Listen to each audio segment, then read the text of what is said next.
Welcome to the show, everyone. Freedom's at the top.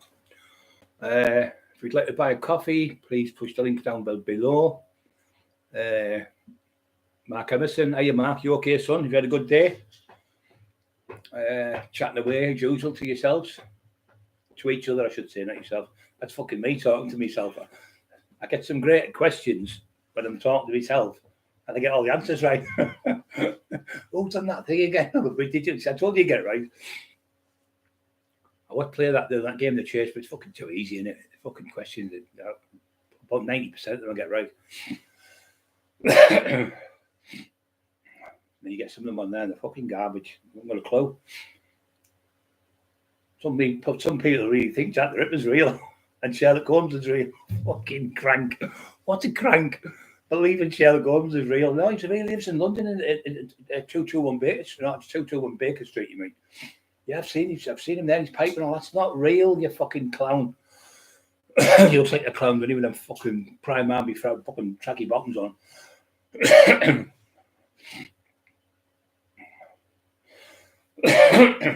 Terrible chest the last few. I don't know about you guys. This fucking chest thing, I've had it on and off. It's not COVID or anything, but I'm coughing. It's fucking never ending.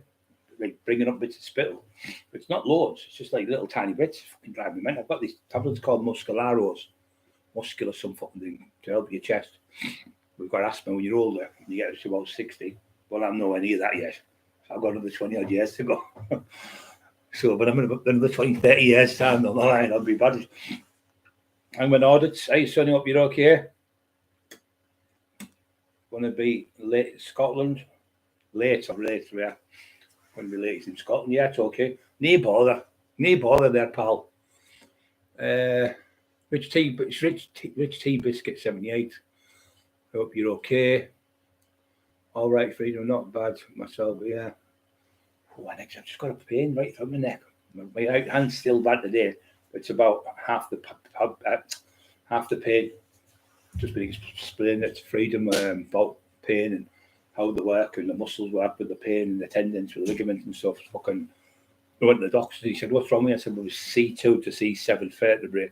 A spinal stenosis for two. Was calcified bone built up. Was chiseled out." And he's going, whoa. Backtrack. He said, "I'm lost.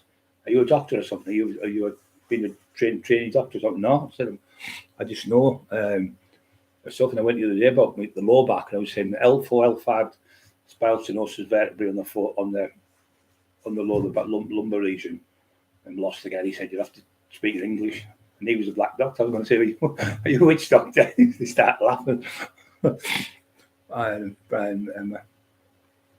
an audit, no problem, mate. Oh, police, hangman, no police. Ooh. Police, hangman, Freedom, Mark, Borough, okay, mate. It is Borough, isn't it? It is Borough. B-O-R-O, Borough. Peter DeVox, how you, Peter? You okay, son? It's fucking cold, mate. I'm sat here, I've got a t-shirt on, a sweatshirt, and I'm just, it's like a top, like a top you use in the summer type of thing, just off throw the top. It's still fucking cold.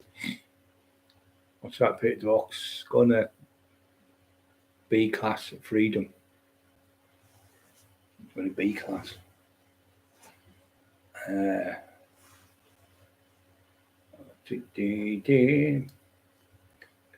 Your nightmares. Hello, brother. You okay? Richard McAvey, is it? McAvey, is it? Is it Irish or Scottish? Scottish MC, isn't it? So MC's Irish. MAC is Scottish, Mac. So MC's Irish. That's McAvey's Irish. So there's Mac McGivern, McGivern, which is my name, my family's name. They're from Ireland originally, but no, they're from Scotland originally. Came over as Vikings. They go back. I've got the thing in there. I think the plaque you can get where your ancestry, my uncle Tam McGivern, he went and got it also. He's got it all in it. So I'm going to get it and put it up, show you. So it's got the name of the McGiverns, where they're from the clan. They came from the 11th century as Vikings, settled there. Or 7th, was it 11th or 7th? I've got it. It's inside a brown thing. So it's all you can see the thing of arms, you know, the coat of arms and everything, the Scottish coat of arms for the McGivern family. It's really good. It tells you about them, where they went, how they settled and everything. And then when they went from there, they went to when probably maybe the wars were on. They've gone to England. Sorry, they've gone to from Scotland to Ireland, stayed there, and then they've gone back to Scotland because for the Clyde, another Clyde. That's where they used to build all the big ships. Loads of big ships, warships and stuff were built on the Clyde up there. So loads of people, thousands of riveters and stuff used to work on the Clyde, but it's all died now. It's all gone in the 60s. It all closed down. And that's when everyone started doing drinking and stuff. But the Scottish love a drink, and the Irish too. But it's funny if you have to travel around. See, a lot of Scottish come down from Scotland to Redcar because there was Hartlepool was massive. It was booming. They were building oil rigs and platforms and stuff there in the 70s. If you have a look, you'll see them building the old oil rigs. We live right next to that. When you drove in there, the place we lived in, it was called Greythorpe, a little village. It was like 100 houses, and they were built specifically for the RAF. So the RAF had a base close, and they would go drive to the base, but the houses were within that little village. So all like before the war houses, but absolute solid. But they were freezing houses. The windows were always leaking, and you know, like little holes in them, and radiators were freezing. Fucking. Why? What's living here? Hi, Brian. Question: why don't you go any more podcasts? And I will.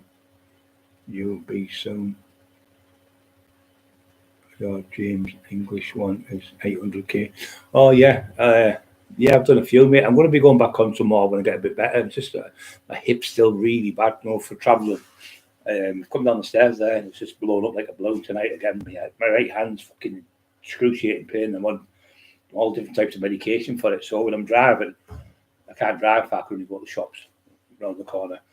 Where before I could drive for ages. So the last time I went anywhere, I went with Maniac and we did the movie. I'm going to phone them this week to see what's happened with that movie. This is a Birmingham film. And we went down there, I think it was about 6 hours there, 6 hours back, and then he had to do 6 hours acting. In that 6 hours, I'll probably only talk maybe 2 or 3, about 3 or 4 minutes, I think I've talked, 4 minutes of talk. I've got good lines in it, good talking. But when I come home, I was bad for a week in bed. I couldn't get out of bed for a week. The whole side was like spasms. So it goes into spasms, you see, because when you've got your muscle tissue, you've got your bones, and then you've got your tendons and ligaments, and then you've got your muscles, but then they have to be sent a signal from, which is your spinal cord, which could have where the muscles, where the nerves are. The nerves, if they're not working properly, you might have one like say for a Risley paper. This is what they told me. The doctor said, even like a Risley paper or a piece of hair on a nerve can really be painful. And that's why some people bend over on the left side. They get out and go, fucking hell, it's like a red hot pork. Like I can only imagine. I've never been stabbed by a red hot. It's like people say it's like being stabbed with something red hot, and it goes right down your leg side like a nerve. But I had every single nerve. They were all crushed, all my nerves.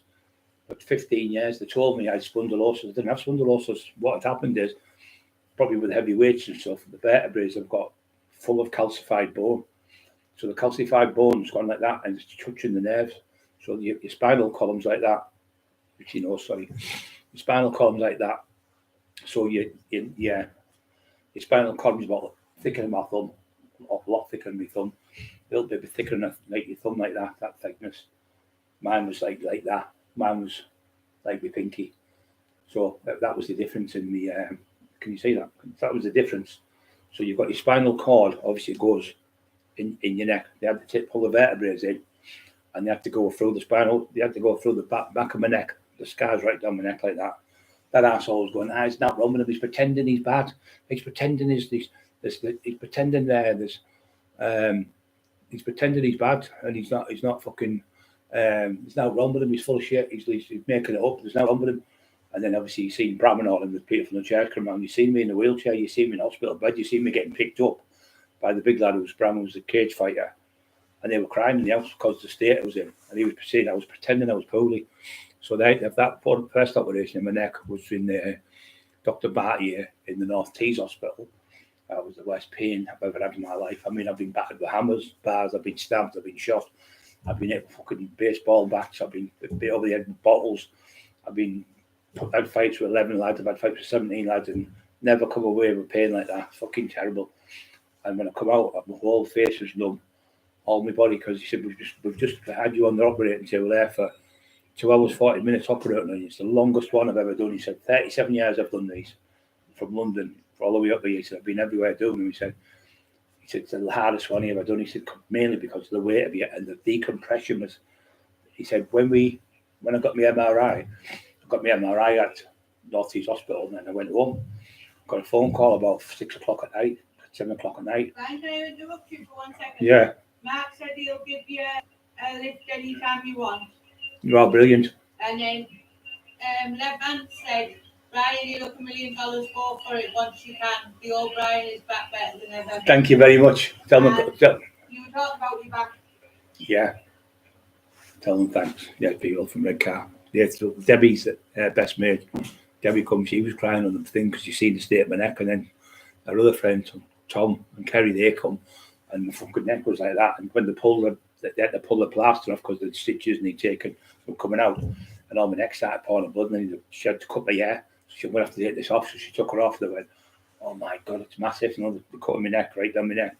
And then the one on my back I got, well, it was later on with the other doctor. I'll just finish this. So I went in there, Dr. Barty, Dr. Christian, and Christian, the name number one. Barty is number two there, and the other one was called Neville something. I can't remember his second name now, but he was just a doctor. But he said we need it because he trained. He used to do a bit of a powerlift to this doctor. He said nothing like yours. He said I used to go to the gym. He said I've seen you training in the gym a few times in Red Car. So he was about 45-year-old. So he was coming to help them. So there was three there, so for three doctors, and we were having to move me around on the operating table because they had to jiggle me about. Because you've got to remember, say like you're chiseling a wall, with the hammer and chisel, you're getting through the wall. It was like that. So you're going through there to get through the brick. So you get through the brick, and you've got to move it along a bit like that. So they were having to move me in positions and hold me, and I'd had this big clamp on me. On my neck where I would move that, say like that, and they'd turn me round and move me. And so my neck was locked in with this metal, the rod type of thing holding me in, like a case, like a helmet on your head type of thing holding me in. So they had to go through all the vertebrae, but there was 2, 3, 4, 5, 6, and 7 vertebrae where there's your vertebrae, just for instance, and in between them, there, all that was filled with calcified bone, all of them like that. So they had to chisel all them out so that'd have a gap. Then they chisel that one out, that'd have a gap, So all the gaps had to be like that. So there was six done. Most people, he said, have one, and the real you've had 6 done, 6 vertebrae. He said we've been chiseling through there for 2 hours 40 minutes. The operation took. Then they give me another jab. I think about 30 minutes after I was on the first jab. I got another one, and then I was asleep for 3 hours because they must have given me too much, I think. And he was on there, and because I was in there. After that was the other 3 hours. I was in the corner where they were coming around. No nurse trying to wake me up and falling back to sleep. They said, Emma, we can't wake him up, Emma. He's still asleep downstairs and the thing. So she came over panicking, Emma, straight over the hospital. And by the time she come, she'd been sitting waiting, and they're upstairs, and they brought me in. And when they've took, because I've had that plastic thing in your mouth, breathing apparatus, I was only, what did he say, 5 hours 40 minutes, I think it was. 5 hours 40 minutes, I think. Yeah, 5 hours 40 minutes all in downstairs, but 2 hours 40 minutes for the op. But when they first did the MRI, I first went in. We went for an MRI with Tony Grange, who was our friend. I'll tell you the truth, I went to a place called Wingate, was it? Wingate, I think it was. I think it was Wingate, and he has, not Easington, it was Wingate, yeah. So I went to Wingate on the way up towards Newcastle way. And there was a man there, he was an ex-rugby player, professional rugby player in America. And he was a coach. He was a rugby player here, and he went over there he was a coach for 20 years. Maybe trained the kids in the rugby team or whatever. And he was a coach for 20 years there, and he's come back and he's been a physio for 20 years. So he said to me, then he was messing about me neck. He said, look, I'm not being disrespectful. He said, but I daren't treat you because it could be 1 in a million. Probably one in a million you haven't got it. He said, but if that's one, and I do something in your neck now, I could sever your neck. It could kill you. He said, so I'm not going to take that chance. So I need you to go and get an MRI. Go to this. They'll get you in quick, and they'll get it cheaper off me because I thought, he gets people to go there. So anyway, we went in. We got in there. So Tony Grange from the church coming this, and it's funny enough because the place where we went was like down a little steep road, like the middle windy road down the countryside. And it went, and you could see it was a church. And he said to me, "Oh yeah, I bought this. It used to be a church." I thought, "Is this God doing this, like guiding me to there to go to him?" And then from him, if I never went to him, I may have fucking been dead. So I went from him. Don't forget to push the like buttons, guys. I went from him to the hospital. So the hospital said, "Come in," all that stuff. I had a book appointment. I think it was about a week or two. I come in, I talk to the ladies and that, and they're doing the MRI. They've done it. It's all finished. They'll probably get the results in a week or two. So I'm in the house. Me and Emma's got home and got a bit of shopping then. Tony dropped us off and took the weed. Got a phone call saying, "Can you come straight back to the hospital? Can you come back now?" And the drama queens. I think it was the weekend. I think it was the Friday or something. I just got off Monday. Then I got another phone call off the doctor from the GP. There's Brian there. He needs to call straight to the hospital now. I'm like, this drama queen, you know what they're like. So I left it till on Monday. I was fucking knackered, tired with it all. So anyway, went in on the Monday. He went, "Where have you been? You should have come straight back." I went, "What?" I said, "Is it bad, Glenn?" He said, "Is it bad? Is it bad?" He said, "There's 6. What we have a team, and there's like 6 surgeons in the team, and it's up like the 6 of them will get together and all decide whether they said you needed this doing, not like last year." I said, "How bad is it?" He went, "It's the worst I've ever seen, apart from when somebody's had a crash and the neck snapped." He said, "It's really bad." I said, "We'll put it this way, when we put the MRI up like that and looked at it, they all went, 'Jesus.'"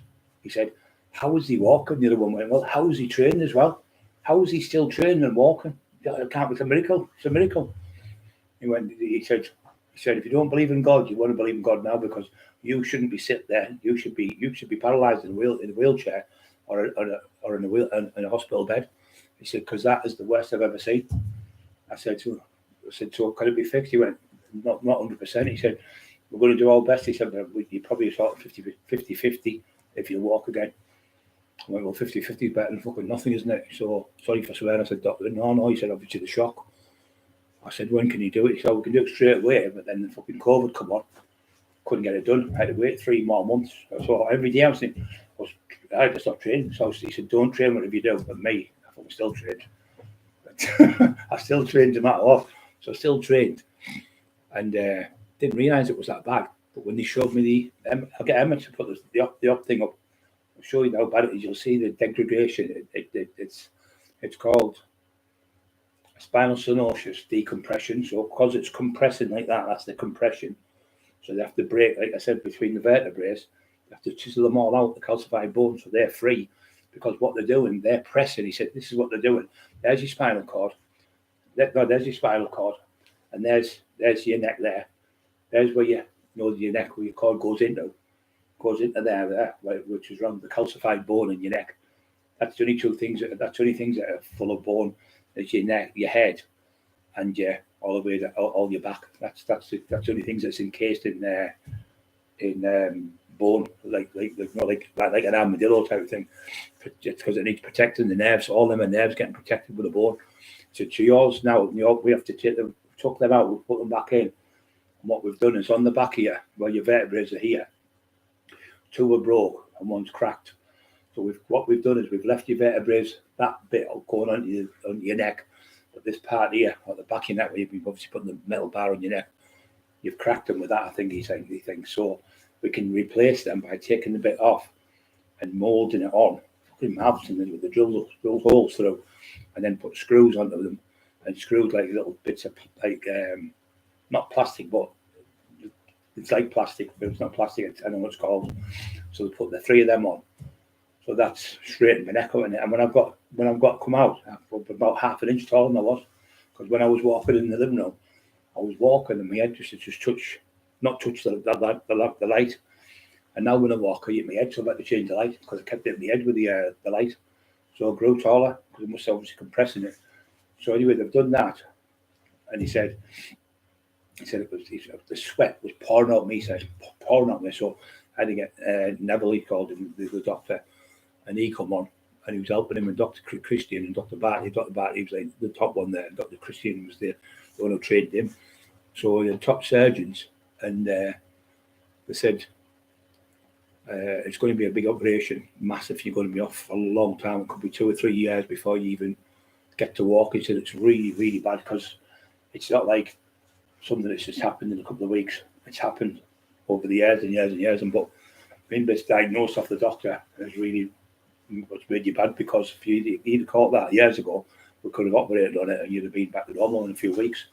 It's because there's so much calcified bone right around all there, like encased all the. So what's happening is there's bone spares, and the calcified bone's growing in there, and it's touching the nerves. So then that's what the pain is, when you get the pain.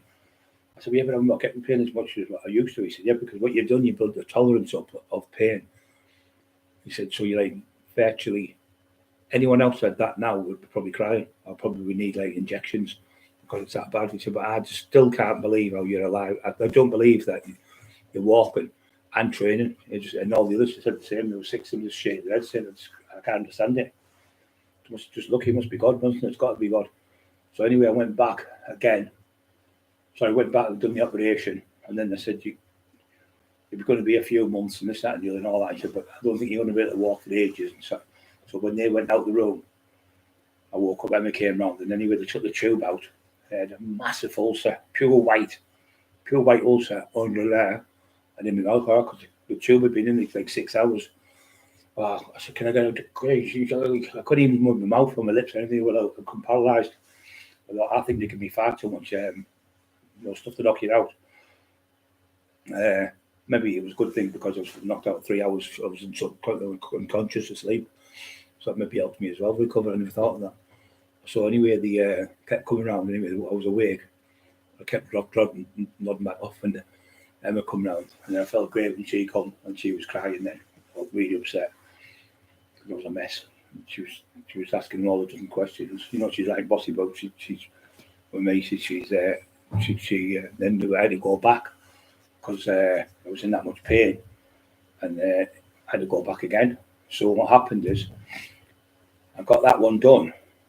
10 weeks later, I was getting the physio. I said, listen, I feel at the bottom of my back here I've got a bit of a bulging disc, and when I think I need another spinal stenosis. Now the chances of getting 2 spinal stenosis is about virtually nil. You either get a set one, which is in your neck, spinal stenosis of decompression, degradation with the vertebrae is level 1, and then you're at level 2 in the bottom of the back. So most people have to get spinal stenosis in your lower lumbar region, which is the lower back.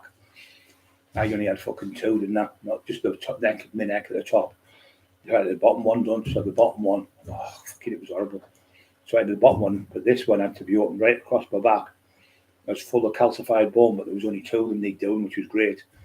But he said it's thickness of the bone, what's built up the calcified bone. He said, no wonder you're in pain. And then he said, well, we've had to put 36 staples in your back, which is metal staples, steel ones, all along your back. So he's done that. And he said, you won't walk for a few days. So when he came off when I got back to the ward, that one wasn't as bad. When I woke up, and I fell asleep for about 2 hours, and I woke up, and then I got off the bed, and I went on the side to the holding this thing, the windowsill and stuff, holding the bed to get round, and I was sat in there. I had elastic band. She got me the elastic band, so I'd already got them, and I had them on the windowsill, like a metal windowsill. I was training on that, doing that. He went, I don't believe you. You've just had an operation 3 hours ago, and now you're training. But I couldn't do it. I couldn't hold the bands. So what I done is I got the nest to tie them around, like with physio to tie them around my wrists. I had the one there. He said, you're just so determined, and you won't give in money. I said, no, never give in, never give up. Just keep going. And they said, it's people like you, the physio said, that make us look stupid, because you will recover. I know you will. But 90% of people won't recover from these type of things because they can't go through the pain. But I don't feel the pain, I said, because I've had it that long. You've like took away most of it now, so that's great, but it's still terrible the pain I've got now. But what can you do? Fucking you see these old people on you, and you know about them won't be fucking self. So anyway, Paul Cresswell, you okay, mate? So that was what happened with them. That wanker was wanting to fight me. Then he was going, "I'll fight you, windows, all that shite." And knowing very well, you wouldn't do that to your West anymore. You even like your top boxer, like some who hates each other, and that you just say, "Get well, brother. We love you to bits. Or get well soon," and all that stuff. No, not from that coward. Threatening my fucking wife and everything while I'm in hospital, sending me disgusting videos, saying, "I hope you don't get better. I hope you can't walk for the rest of your life. I hope you're paralysed forever." They send a message to me phone while I was fucking in hospital, going for my operation. Disgusting, absolutely vile he is. So, and then when I offered him out, he went to the police, and when the police on me and grasped me up, the police said, he's wanting to fight me. You know, but you offered me out first. I accepted your challenge. That's what I did. Because he seen me getting better now, the little cowards ran away. That's what cowards do, don't they? The little cowardly bastards. They're good at shouting their mouths off. And then with the voice, "Are you okay, mate? Welcome to the show again, Paul Cresswell." And when you get fitter and you get better, or you come back, when they're doing that to people like Marty Turner and people like Teddy Dicko, like 70-year-old and he's fucking 68, 70-odd-year-old Marty Turner and bullying people, that tearing my stomach with him. Fucking disgusting. Legends like that, old men, knowing for the fact he can't get nothing back to them because they're too old, but in the day they're about to go fucking flower them. I'd hate cowards like that, pure cowards. I think we all hate cowards, don't we? Every one of us, we all hate fucking cowards. Jimmy B, hospital fucks Bry up. Yeah, they did fuck me up. Really, we've seen all the stuff. Timmy B seen it all. Really fucked me up. Made a mess of me. They did it wrong, didn't they? When they did it up, they fucking made a mess of me. They had me fucking waiting for fucking 3 months longer than I should have had it. Yeah, and they fucking slipped. They actually slipped between us now, I'll tell you. So Jimmy B's he's seen the records. They slipped with a scalpel on C4, I think it was, or 5 vertebrae. And guess what? C5 is the one that makes your hands move. And that's why that one can move. That's why that one can't move properly because the scalpel went straight through. Obviously, there was the pressure of all the fucking doctors and that there and away to me. He slipped. He went right through my scalpel, but then never told me. And then fucking had to glue it, suture it, just stitch it and glue it with like a super glue stuff. What do you think of super glue stuff? When do you think that came out of super glue stuff? What do you think it was invented for? But you'll never guess. It was invented by the Vietnamese for people in the blood stomach ups. They used to stick the stomach together in the Vietnam War, and it would stick together because they couldn't sit there with stitching it up, take too long. They used to get a towel, clean them, dry them as much as they can, super glue the stomach together, and then send them back to the hospital. That's true. That was the 60s in Vietnam. Bossy Boots. That's our last year, Emma. Bossy Boots. That's what we'll call her. Yeah, but she's good. She even came one night. I was fucking depressed for. I had to go again for the second. I was bad, and I went in and I had swelling on here. It was out here. My stomach, my side was like a balloon. Timmy B come to see. He went, "Fuck hell, Brad." I said, "Timmy, feel that?" And he went, "Jesus Christ." He said, "It's like a rock. Like a rock." I said, "Well, I've got that spasms all day long with that." He said, "No, when you can't drive." He's like, "Great, well, good lad he is." Give me a big cuddle and kiss and everything. He's great lad, lovely lad. Love him all the world. He is. Come all that way to come and see us. Cheered us all right up. Me and them. It made us feel great. You know, like somebody's there for you. It's great. I know all you was there for us as well. It was nice because he come a long way. We had about 3 or 4 hours together. It was great. But Emma came in. Tears in my eyes now. Timmy B get me tears in my eyes. But I appreciate people when they do things for you because you take it to heart, don't you? And people love you and they come all that way to see you, just to see you're okay. It's marvellous. So, I was going to say, Emma, I was in the hospital for the next time and the spasms were that bad. I was passing out, like proper passing out. And the weight of me, I was still like about 22 stone then because I'd lost 3 stone in that hospital. Fucking terrible. The food was terrible. Terrible food. You're getting some like 300-400 calories a day. What the fuck's that going through the mouse? One bit of blob of potato that big, 1 spoonful of peas, one spoonful of carrots, and a piece of like transparent. You could see through it, the fucking spam or fucking chicken. I said, you know what? This chicken's out my eyes. She said, what do you mean? It's chicken stew. I went, yeah, my fucking eyes are hurting through it. She went, what do you mean? I don't understand. How can your eyes hurt with chicken stew? I said, try to fucking see where it is. My eyes are killing me. Fucking hell. She just burst out laughing. Not the nurse, the one who brings your food. She went, you're funny. My eyes are killing me with it. I can't see it. That's why my eyes are stinging like mad. Side. Strength is side. Yeah, that's what it is. It's just to keep going, mate. To not, you know, these fucking cowards when they say they're going to do this. The main thing I want to get strong for was to get back to smash that cunt's fucking skull in. If he come to my house, that's what I said to him. You know, I wasn't going to let him come in the house. Fucking hurt my wife and my dogs and my brother. He's putting all these things out. I'm going to grape your wife and I'm going to send you the videos. And you can't do nothing about it because you're going to be in a wheelchair, paralysed when the lads come through the back door. And that's why she was petrified in the house. I had to sign myself out. I was supposed to be in hospital 3 months. And because that dirty bastard was doing that, I had to sign myself out. I'd have been back to normal because it was the last there. A woman, she was a physio. She was called Jordan. She's a lovely lass. And she was a like a big lass she was, big, strong. And she was like getting me doing these exercises. And I was with progress. And she went, you're really doing really well. You've only been doing it like 2 weeks. She said, I think you'll be back to normal in the next 6 weeks. She said, I'm going to get you in the hydro pool in the next 2 weeks because there's people before you. I said, I understand that. She said, I'll get you in there, and within so long, you'll be back to normal. Yeah, well, do you know what? I'm thinking of going there, your nightmare. You know, you're right, mate, because it's that bad on us. I've been reading up on it. I think it was you told me anyway the other week. He's a great lad, isn't he? Your nightmare. Also brilliant ideas. I can tell them all the way. So you can get them for your hands as well, your nightmare. Because you can get them in your hands, injected into your hand. They're like a steroid cortisol injection, they're called. So it's like a cortisol. So you can get, I'm thinking of going to see this doctor because the thing what's happening it's the water build up in your hands, so you can't close your hands, like arthritis type of thing. So when I'm doing the mini bits of training on the next day, like yesterday, I trained quite good. I trained last night a little bit, and I've got up today, and my hips fucking all inflamed. And thinking, but if I don't train it, it's going to get weaker and weaker and weaker. So I've got to go through that. I'd rather go through the pain and be able to walk, even if I'm walking a little bit, than actually just seize up in bed and completely, it'll just seize like that in the end of your leg, and you'll have to get a new hip put on or something stupid like that. So I don't want to do that. I want to try and build it up and strengthen it. But I've come from when they had the operation, May, what was it? May 3 years coming, and they said they were very. She said I'd get back to normal, the lady one, but if I'd have stayed in, I would have been back to normal. And she said, I'll guarantee you'll be back to normal in 6 weeks. And she came around when I was going, said, don't go home.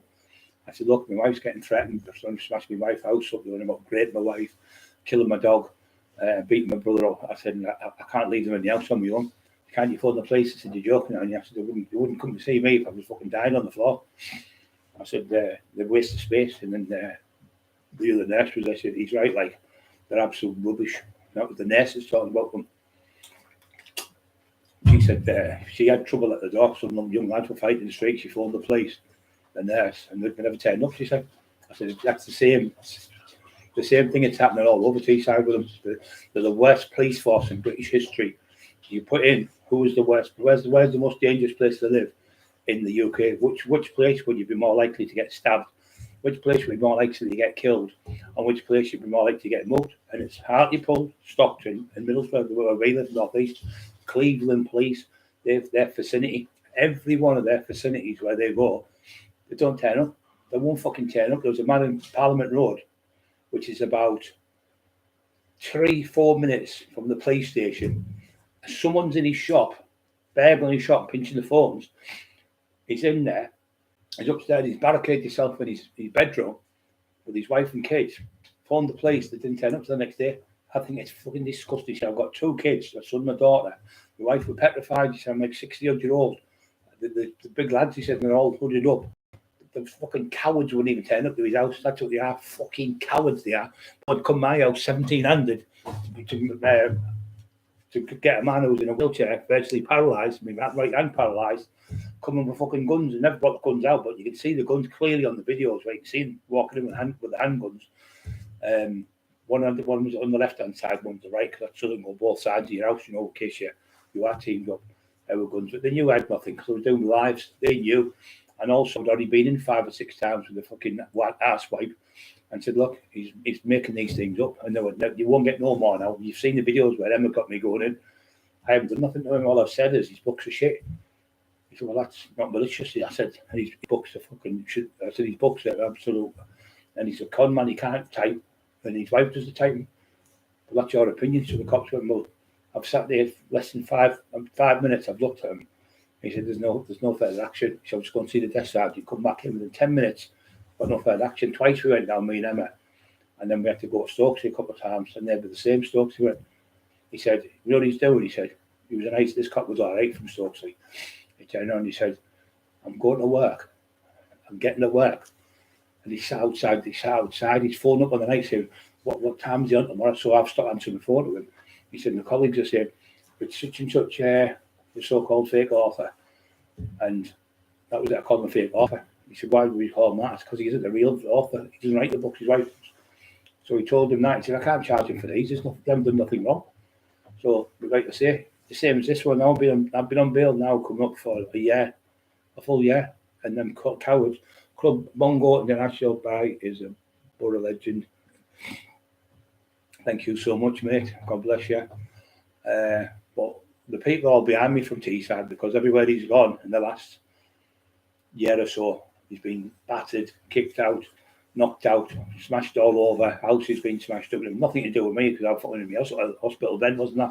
And I was in my wheelchair, and he was pretending that I went to his house, smashed his house up. I thought, well, how did I get there? How am I going to get 16 miles in a vehicle, drive it myself, and jump out of the car? His wife said, I've seen him pegging it down the road. Well, I'm afraid, Shirley, you're wrong. It wasn't me at all. And then she went the next day, she went, I got it wrong. It wasn't Brian, it was someone else. So just lies and lies and lies. But I got arrested because of that. Pulled me in for that, and it was just all made up. He said, well, where's he pegging it down the road on camera? She said, I've got it on camera where he's pegging it down the road. That's the same from Harrogate, where she's from. Pegging it means running down the road dead fast. So 16 miles his house is from mine, and it's a windy road all the way to Stoke, so he's not there now, he's been chased out of there. But how am I supposed to get out? How am I supposed to get there in the first place? Windy road. My hands are paralysed, I can't look at my hands now, and mine fucking then. Just compel anything to make lies up. So said I threatened them with knives. Then it came on, it was Brian and Emma come to the house with a knife. And Emma put a post on saying, we never come to your house. Oh, no, it wasn't Brian and Emma. She went, it was somebody else from Middlesbrough. Try to blame little Terry Dicko. Terry hasn't been near his house. It's fucking shit. But that's just to get this public. They think we're animals or monsters to get them on the side. But nobody wants to know now, because once when you cry that thing, cry wolf, and you do it 2 or 3 times, you think, wait a minute, you've done this now to Mr. Cockerill 6 times, MS, I think, 6 times. And they've been in 6 different occasions, and every single time it's just been made up. Bullshit lies. James just keeps putting on. You're getting arrested the next 2 weeks by the police, they've told me.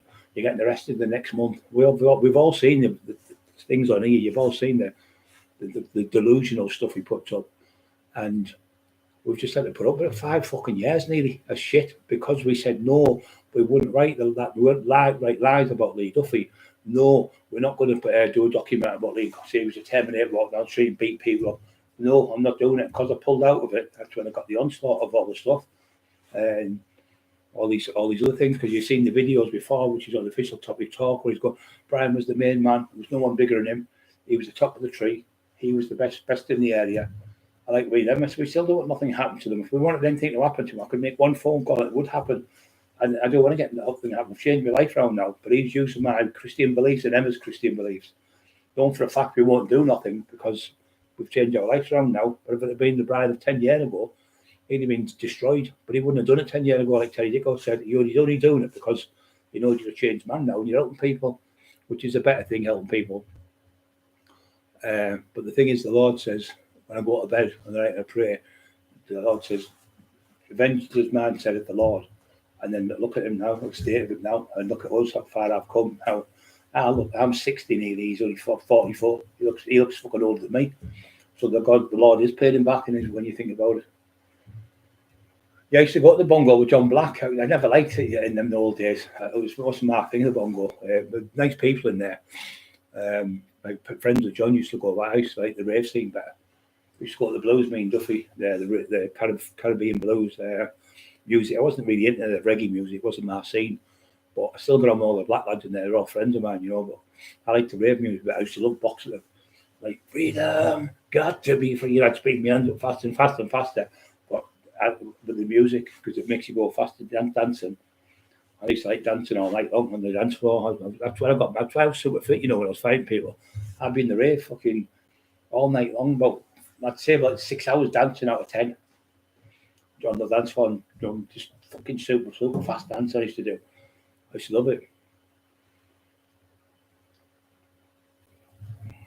But if I was this big, massive, horrible person, there'd be loads of other people coming on with the stories. It's Johnny Jenkins, he done this to me. It's Andy this, it's Alison this one, it's Sarah that one. They'll all be coming on saying, I remember the time when he done this to me. But all you get is people coming on. I remember Brian the day. He was a good lad, he done this for me, he helped me. And all the kids I looked after him for all them years and years. They all looked after him. I had nowhere to go and where to live on the street. I'd take them in. And the probation officer would bring them. I could say this day if they want. I'd have fucking 5, 6, 7, 8 kids there in the house. I didn't charge them nothing. The mums. Some of my mates would have kids where I wouldn't be working on the doors and that, because I was obviously doing the security then. I said, look, stay here. And I'd have people like Kev Kilty's kids used to stay. Like hiding things, like Bram's missus, she used to stay in. Mickey Flanagan's kids and Mickey Harrison's kids. They'd only come with me, but Bensley's little kids used to come and stay. Little Brian Flatty's kids, the one with the camera in the house. I'd say, you've got the weekend, I'll look after the kids and that. And it's nice to be nice to people. But if you were a horrible person and you did all these horrible things, people would just keep coming and you'd see all the things in the newspapers. There's nothing in the papers. Brian stripped an 87-year-old woman, took a dress off her and a gold necklace off her. Tell you, well, why would he take a gold necklace off her and a dress? It doesn't even make fucking sense. But I've said she was 87, that's 30 years ago. That means she's 117, 30, 40 years ago, I think it was. He said, but no one else has said that. So if they did, it'd be all over the fucking place. Nobody would forget it'd be in the newspapers. He just makes them up, tells lies, compulsive liar. Walter Mitty, that's his nickname, Walter Mitty.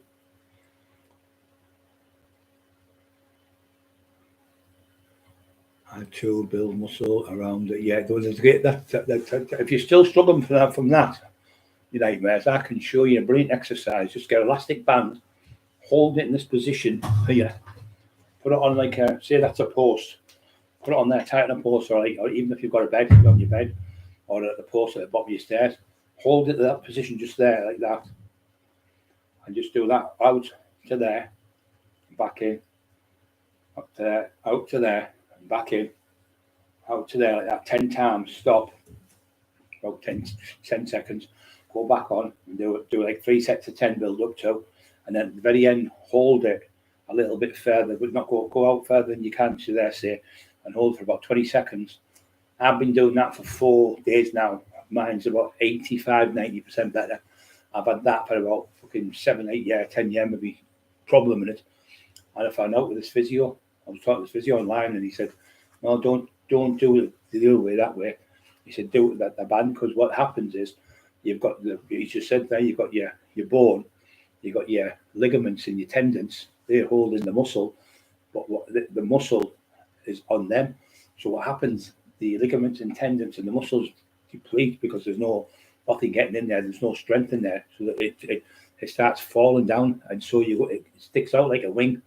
So if your scapula, scapula comes out, which is the shoulder at the very back, and at the very the side of it here, it goes weak. So with this one exercise, just doing that, I guarantee you 1,000,000% in about a week, your shoulder's really strong. But just keep doing that.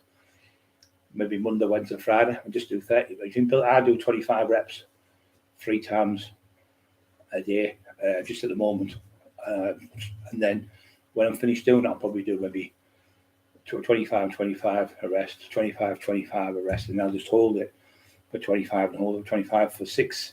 It's not hard. it's easy to do. But as soon as you do this, as soon as you do that, and you pull it. As soon as you do that knot, as soon as you do that movement, oh yeah.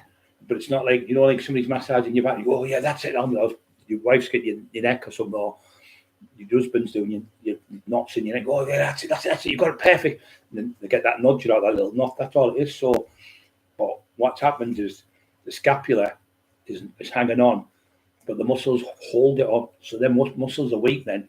So if they're weak, your arm's dead loosened. So one of the main things, if you can't do that with your arm, when it falls down, that means your scapula is really weak, really weak. If you can't hold it up in the air and do that. Or the other test is that one where you hold it up with this hand, you lift it up with that. I can't do it because I'm getting too big now. You hold it up with that hand, and then you let go, and if it falls, and you can't hold it, you've got scapular problems. That's the test. They're the two tests for it. And if you've got neck problems, do this exercise. If you do that, push your chin in, push it out. Just every vertebrae click there. Push your chin in like that and push it out and hold it. Do that 3 or 4 times, right? Nothing there. Then do this one where you go that way. Try and touch your ear on your shoulder. You can't because your traps are in the way. If you just do that slow that way, well, 3 or 4 times. If that's not, there's nothing shooting down you from there. It's not a trap nerve. So if you do that side, then you do that one. Two way around, yeah, that one. So I can't do that one as much as the other one because it's more. I think that's what the bone was more calcified. If you do that 3 times there, nothing happens. This is the main test. This one. So you put your neck back, lean back, lean back, lean back. Hold that there. You can't find out there. Then there's no pinched nerves in your neck. That's the test for your nerves. So you can tell. So if you start feeling shooting down your arm, it's a nerve coming down the ulnar or the median nerve that's in your arm. So you need to go to get the doctor because you need that taken out. There's a thing you can do. It's called fluxing, but it's too complicated to explain it to you. It's called fluxing, where it helps you get it, takes it out. But a really good thing out of them all, the best out of them, everything is, if you get in the gym, hang off a bar. And even if you can't hang off a bar, because I can't hang off a bar, I put about 80 key or 100 key, I hold it for about 30 seconds. And I'm up to 2 minutes now. So I just do that 3 times a week, Monday, Wednesday, Friday. And all my shoulders, I was hunched up and everything. My shoulders, it's like traction on a traction when you break your leg and your leg's weak. So the pulls track the legs, shrinks what you get as well. And your hip flexors here, you get the shrink hip flexors. You've been in a wheelchair for ages. They shrink. So there's exercises to do them. You've got your psoas. It's called. It's in the back of your hip here, and then you've got your obliques. They can get weak as well. So you've got to strengthen them. So it's your lower back where the pain comes from. But most of it is just because you've got weakness in your knees and your legs, and in your hips. Your hip flexors shrink. So when they shrink, something shrinks. Say something like that, and it shrinks, and it's tight, isn't it? So if you put your fleece in the tumble dryer, and you put it on a hot, and you go, fucking hell, this is skin tight on me. That's what it's like. So it shrinks. So you've got to try and stretch the muscle back, but you've got to do it slowly because you can tear the muscle. So you just start building it back up because most of it's weakness. It's either weak. If you can hold your leg up in the air like that, up and down, you can lift it up and down 5-6 times, then it's not so bad. But if you lift up and down, it starts blowing up. You get your hip. It's weakness in your hip, in your hips, and weakness in your in your thighs as well. You can feel it straight away, and you'll feel the head pulling it. But yeah, there's loads of things out there. Short of fluid. Get short of fluid. After you can get moving, get short of fluid. Yeah, you do. You can get what it does is the fluid. What he's just saying. The fluid's in there, and what happens with the fluid keeps it nice and supple and movement and stuff. So when it's dry, bone on bone, that's when you're fucking pain. That's what I've got, bone on bone. They're terrible, but I've fixed my knees. I used to have arthritis, terrible in both knees. So I started getting this mate as a company, and they do not steroids. They're a proper company, and they do what the fuck's it called? I can't think of the name of it now. B2E something it's called. It's like amino acids, I think it is. And yeah, you use that stuff for about a month. My knees have gone back to normal. My knees, like walking, it was like packets of crisp. My knees, and it was really bad. I haven't got no pain in my knees now. exercise, swimming, work, entire body, no weight. Yeah, you very exercise is right what you're saying, but the good thing about that is if you fall as well, you're only falling in the water. It's good, but it's getting to the baths. It's when you're in a wheelchair, so people are embarrassed to go in the water and stuff. And it isn't like people get embarrassed to go in the water when they're in wheelchairs and things, and it's hard to get there if you haven't got a proper car to get them. That's the only problem about the baths. But they are really good. For building up your strength, just walk slowly in the water with your handrail. Even if you fall, you're not going to hurt yourself because you're in the water. But make sure you've got your handrail there, because in case you fall and bang your head on the rail. You should always go with someone to help you if you've got injuries. Like, I wouldn't go to the bathroom on my own. If you've got a bad arm, your arm's not, you're embarrassed. Just wear a big t-shirt, because some people's arms are smaller than the other ones, or the leg, or they've got scars on them, or they can't see you've had operations and so. You just say to the people in the bath, can I wear a big t-shirt? Because I'm embarrassed, I've got scars all over me. I'm fucking covered in them. I look like a fucking. I look like if I was a kettle, it'd be perfect with fucking holes in me, pouring tea out. I like a sieve. That's what it's like. Fucking holes all over me, on my head and everything. My legs, hands, back. Steve, the other films when he's in Jaws, he goes, "Oh, I've got this scar here. I'd fucking be there all day. This one, that one, this one. Stabbed there, stabbed here, stabbed there. Shot there, shot there, shot there. Hit with a hammer. Hit with a bottle with this one. Hit with a fucking baseball bat with that one. I'd be there all fucking day in Jaws when they're showing the scars, you remember? Brilliant that for them on at Jaws. Jaws 1. Fucking brilliant. Dead in. Paul Sykes is on the back of one of them. Abusing it. Paul Sykes is on them. Punch it in the ear. He fucking know what he'd do with it, wouldn't he, if he got it on back of it? Fucking weirdo. He is weak and I'm at strong. Yeah, we are, mate. He is weak. I would never, like I said to you, even if it was Jack the fucking Ripper, you still wouldn't say to somebody paralysed in a wheelchair. I couldn't contemplate in my head even saying to someone's wife, I'm going to bum your dog. I'm going to grape your wife. I'm going to poison your dogs. Someone totally mentally deranged in the head. That's what he is, completely fucking mentally deranged. I've spoken to hundreds of people about him, and they all said the same. Every single council state in Teesside, he's not allowed on. They've chased him, the great people of Teesside have fucking chased him right out of Teesside. He's never off the phone grassing people. He's obsessed with it. And I said, well, how long's it been going? And I said, even at school, she said, I went to school with him. He was doing it at school, grassing all the people. He's smoking this, he's got fags. They're drinking around there, and he just loves it. I'm going to grass. I've got to grass me. I love to grass. I'm a little snitch, and that's what he does. And I can't see how Cleveland Police keep letting this fucking moron keep getting people locked. I mean, the amount of people he's had locked up is ridiculous. Surely the cry wolf Stevie there is there, with the amount of people that have been, because he's been doing this. People are doing this for how long he's been saying. Surely they would have found stuff. And there's nothing on my computer, so I don't know why they keep having me on this bail thing, but I've done nothing wrong. When I said to somebody the other week, and the woman said, what normal man wouldn't say stick up for the husband or wife, wouldn't stick up for the husband, or husband wouldn't stick up for the wife.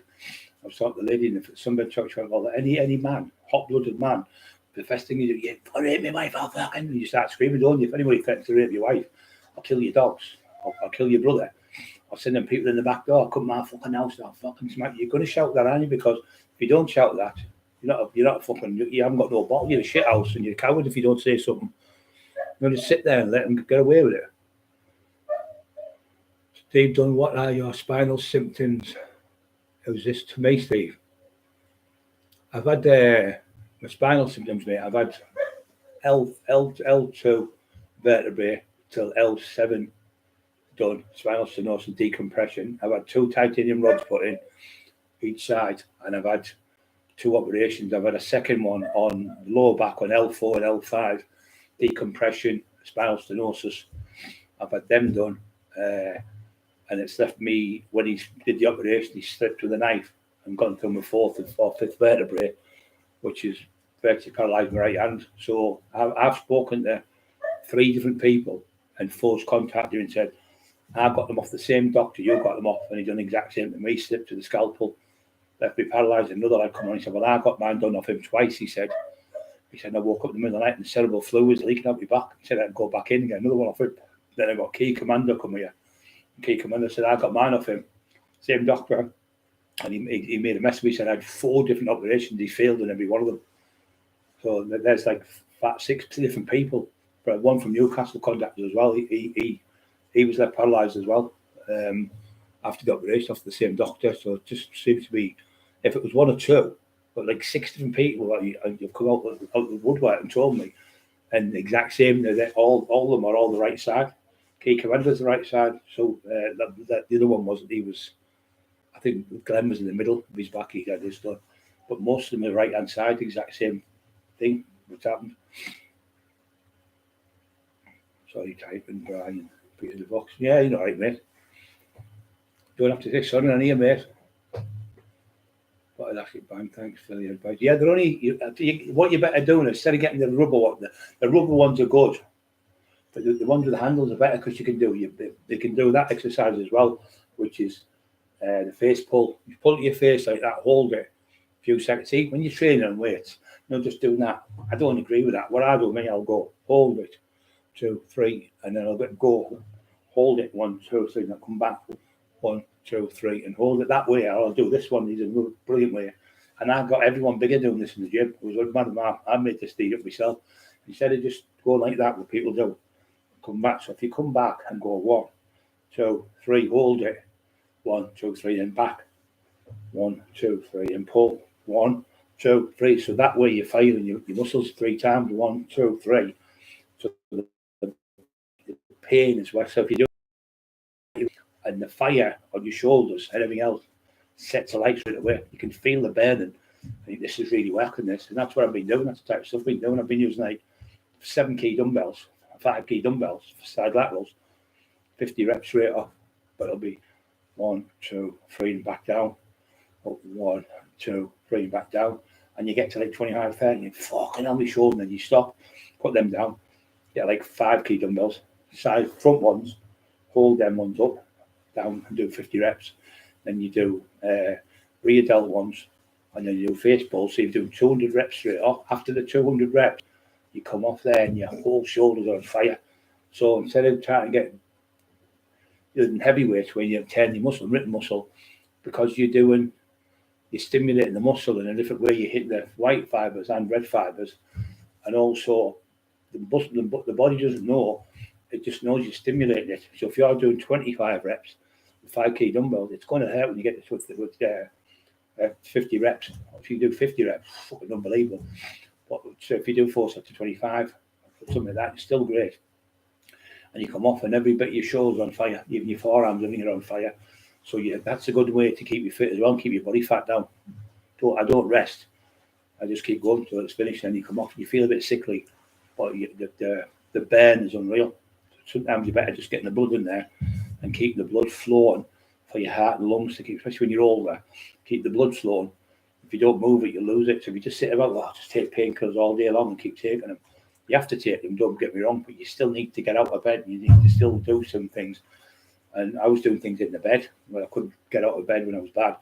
I was tying stuff to my wrists. I was tying that way, so I couldn't hold anything for about a year. Couldn't pick nothing up. I was just dropping everything. Couldn't even pick a piece of paper or nothing. Couldn't pick that up. Couldn't do nothing for about a year, maybe a year and a half.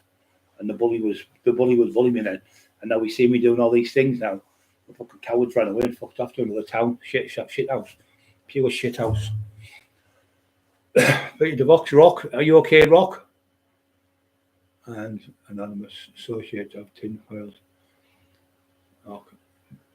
New video on their freedom and anonymous associates of tinfoil. It's just a fucking crank. Just a pure shit house. It's got no bottle whatsoever. Just a cat pants. Pure shit pants.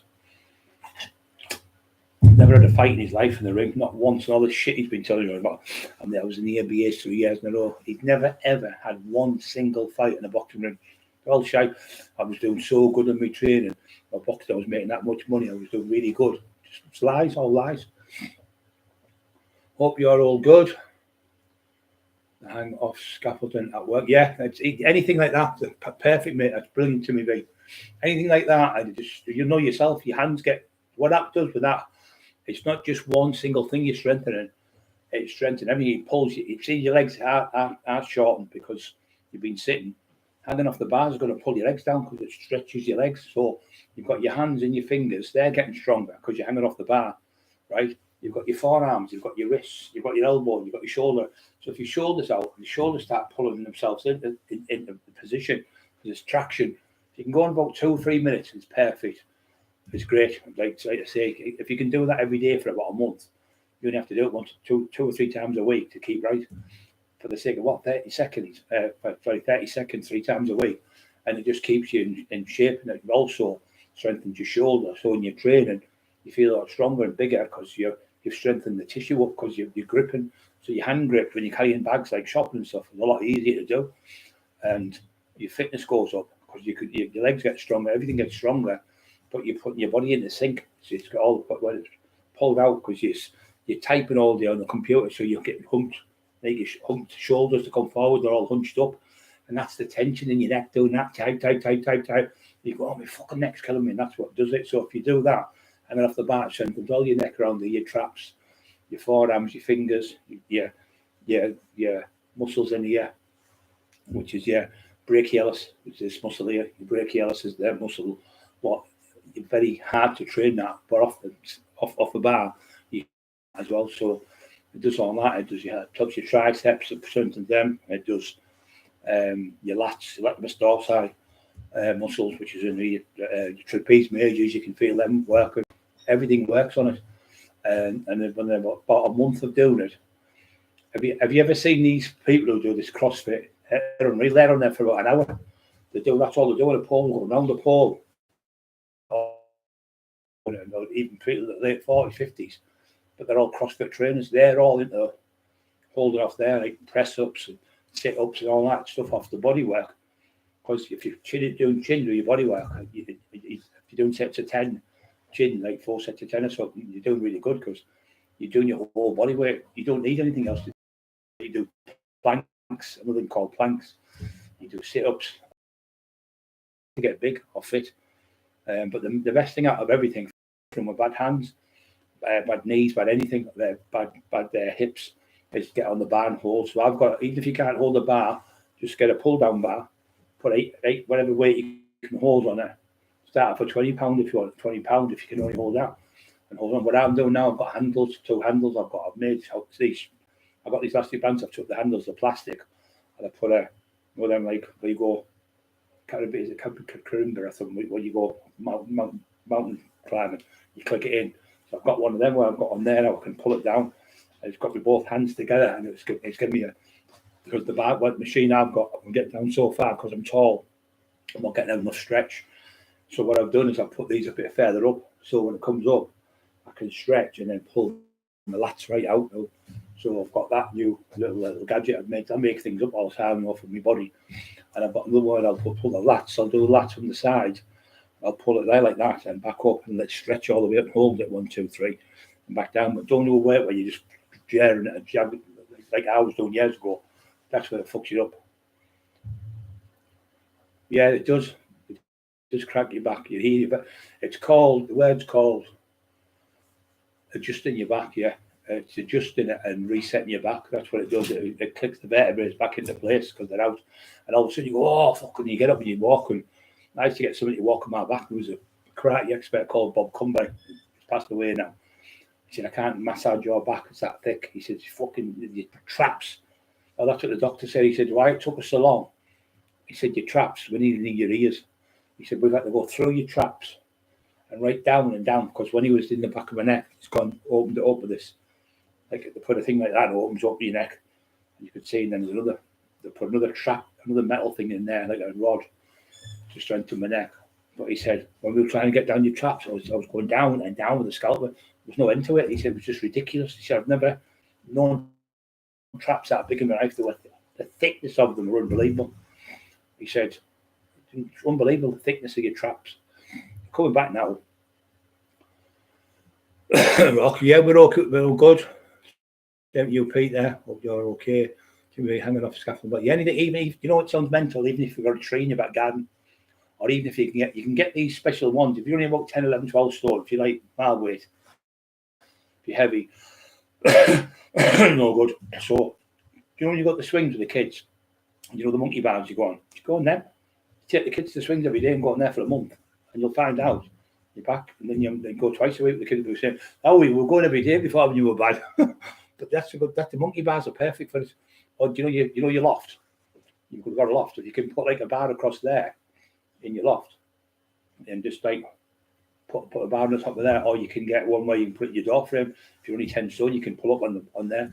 But that's your loft's one of the best things if you can put a bar across there. I've got a big massive steel bar at each side of my garage. It's proper steel tubing, about 6 inches, all the way around, solid steel for the bag, big heavy bag on there. And I've got chin bars and that on there type of thing. So because I would just pull the wall down and mind the fucking. I'd pull the walls down if I went on. I used to go in the gyms and jump on the thing. The whole thing used to fall off the wall. What they do, they put these parachute nuts and bolts. Timmy B knows what I'm on about. They put them in, they open up like a parachute and the clip. And I pulled about 6 of them out the wall in the gym. So you're too heavy for the foot. Because I was going on with my 24 stone plus. I could do 2 or 3 plates, 20s. And then we get a touch. So what we used to do, we get a touch up and force reps coming down, hold it as long as you can, and get a touch up and force it come down. So all the little things are good. You need, when you're training heavy or training, if you're training light, you can train the house. But I would train, say with bench pressing, I would never go to a limit on the bench press. I would probably go to maybe where you can get like 10 reps easy 3 times. The last one, maybe you can get 6 good reps. But don't go where you can only get 1 last rep, because if you fucking slip, you could break your neck. So what you better do on that is to finish with, go on the elastic bands after you finish with your dumbbells, your press and everything. Come off there, go on elastic bands, because you can go to failure with them. Because if you think about when you drop them, they're elastic. So you can go to failure. So when you're doing the weights, you think 6 reps enough. I'm not doing any more than that now. I'm doing a 10, I've done a 10, I've done a 6. I'm packing in, and then go on the elastic bands and do the elastic bands to failure. Do 50 reps or something if you can. Go as many as you can. One day you might do 30, next day you might only do 20. But you're pushing yourself to the limit, even though you've done what you can, and your body will respond to that because you're pushing it every day to the limit. But that's the best way to train. Like, train with the weight first, and then finish with elastic bands. You can warm up with elastic bands as well. They're great.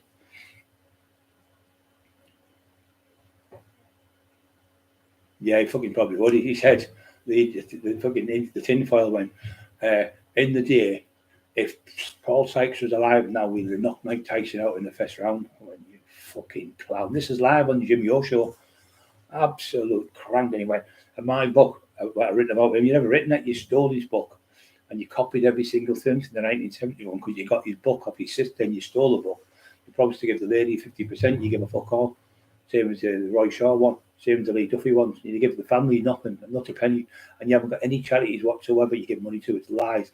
And that money what you made in London, you kept all that as well. But you stayed down in London for 3 weeks after it.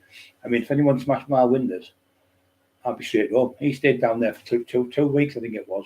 He was there 3 weeks before he come home, when he was offering me out, because he shit himself. He fucking shit himself. Khaki ass left his wife in the house with him. I'd have got a taxi home for that too. Even if it cost me £1,000, I'd have walked. I'd have fucking jumped at the back.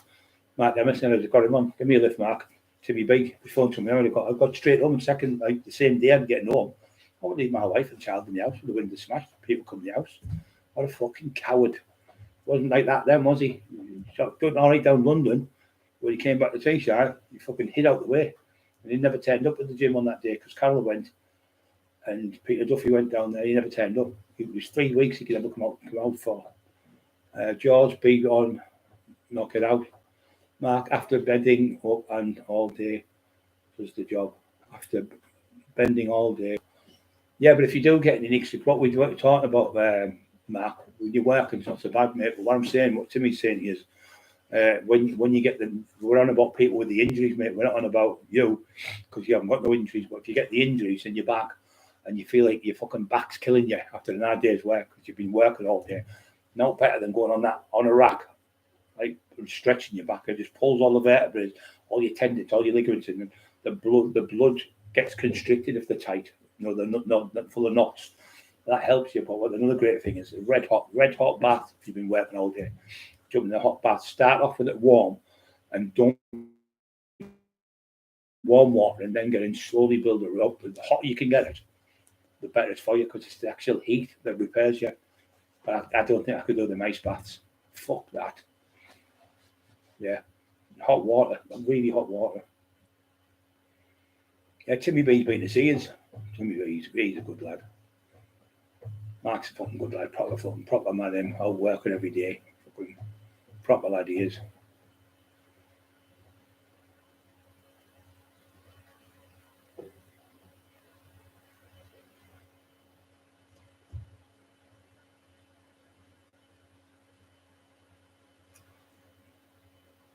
You do exercise when you're getting chased. It's funny, Robin. Yeah.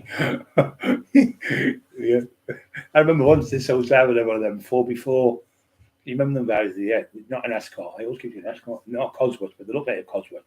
But they were a 4x4, but they were only did 130. They had the little tiny clock. It was weird, the little clock, and it used to, all it did is 130 on the clock. Most of them only did about 120. Anyway, the cops pulled me over in a 3-litre Senator, and I was in Billingham, at the top of Billingham. Just at the very top where you go to Billingham Bottoms, it was up the top there near Souls. He went there. So we were driving, and he tried to pull me over. He pulled me over. He said, we're speeding there. I said, so were you aware as well? He said, yeah, but he said, what it is, he said, I'm going to give you a ticket. I said, go on then, get me a ticket. So what I sussed this out, and Craig basically, you fucking clear all your stuff, he said. Solicitor, he's passed away now. God rest his soul. Brilliant solicitor. What I'm doing for speeding. I'm going to give you when you have to produce. He said, what's your address? I went, no, fix the board. You must have somewhere. What about your mum's? I said, how can I give you my mum's? I said, I don't live at my mum's. I fell up with my mum and dad. I live there. I live Mexbridge caravan site. Now it's got about 1,000 caravans on. Or I'll say, South Bank Caravans Park. I'm on there. And then what's the address? There's no address. There's a white caravan there. You'll see it. There's about 500 white caravans, So I can't give you this then. I can't give you a producer. So if you don't give me a producer, then you can't fucking produce, because the producer goes, you have the producer, you've got to fill it in, all that shit. And then if you don't produce, you get done within 28 days, I think it used to be. So I used to say, no, fix the board. Yeah, I don't think you get away with it now. And I got away with it about 6 times. 6 different times I got away with it. I kept saying no address. I could have given them details. I just want to take the piss. And anyway, and after that, jumped in the car and flew down the road past him about. He went first, I let him go, and then I went past him about 100 miles an hour. And the thing drew. It went beep beep beep beep beep beep, and flashing him. He just went like that, and his fucking head was battering. He just drove off the other way. Fucking sick as a fucking chip he was. And then another time I was up that way, got chased again, but I was in my mate's car. We were driving, and we hit the wall in Hartlepool, where the church is up there near Moffat Road. So I've jumped out, and anyway, a Cockerill tried to run me over the cunt, so I've had to do like a Fisbury fucking flop type of thing, and he missed me by inches, this cunt. So I jumped up down the side. And by the time they got up the car and took the belts off, I was down Moffat Roadway, down there, and I jumped over this fence.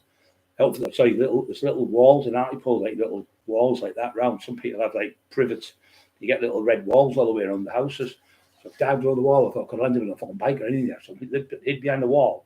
And he's looking for me anyway. He's gone down that way. So anyway, I'm fucking stood there. I've gone on the other side and I could hear him. Anyway, I'm behind this fucking wall, right?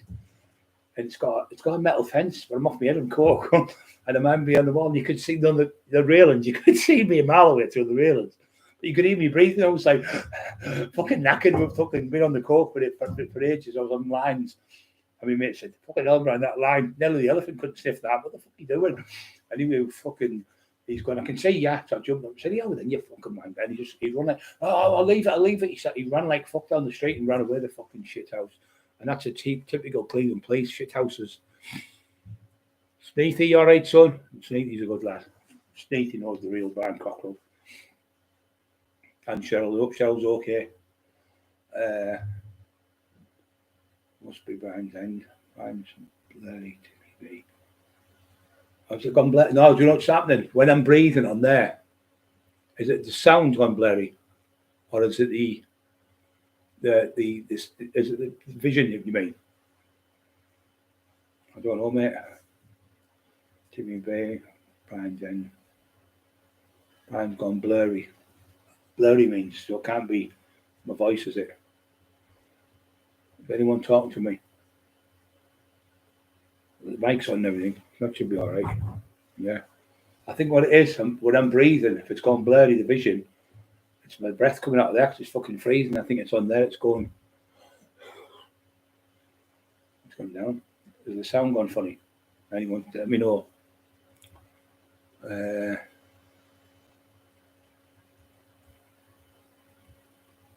Blurry. Oh yeah, it must be me when I'm coming forward and I'm breathing. I think on that the camera's there. And what I'll do, I'll move the camera on because I'm breathing on the camera. I think it's gone blurry. Is that better now? That's what it is because I'm too close to the thing. I'll push back a bit, and I'm laughing. I'm thinking the breath's coming out. It's fucking freezing in this house. What's the best thing for varicose veins, Brian?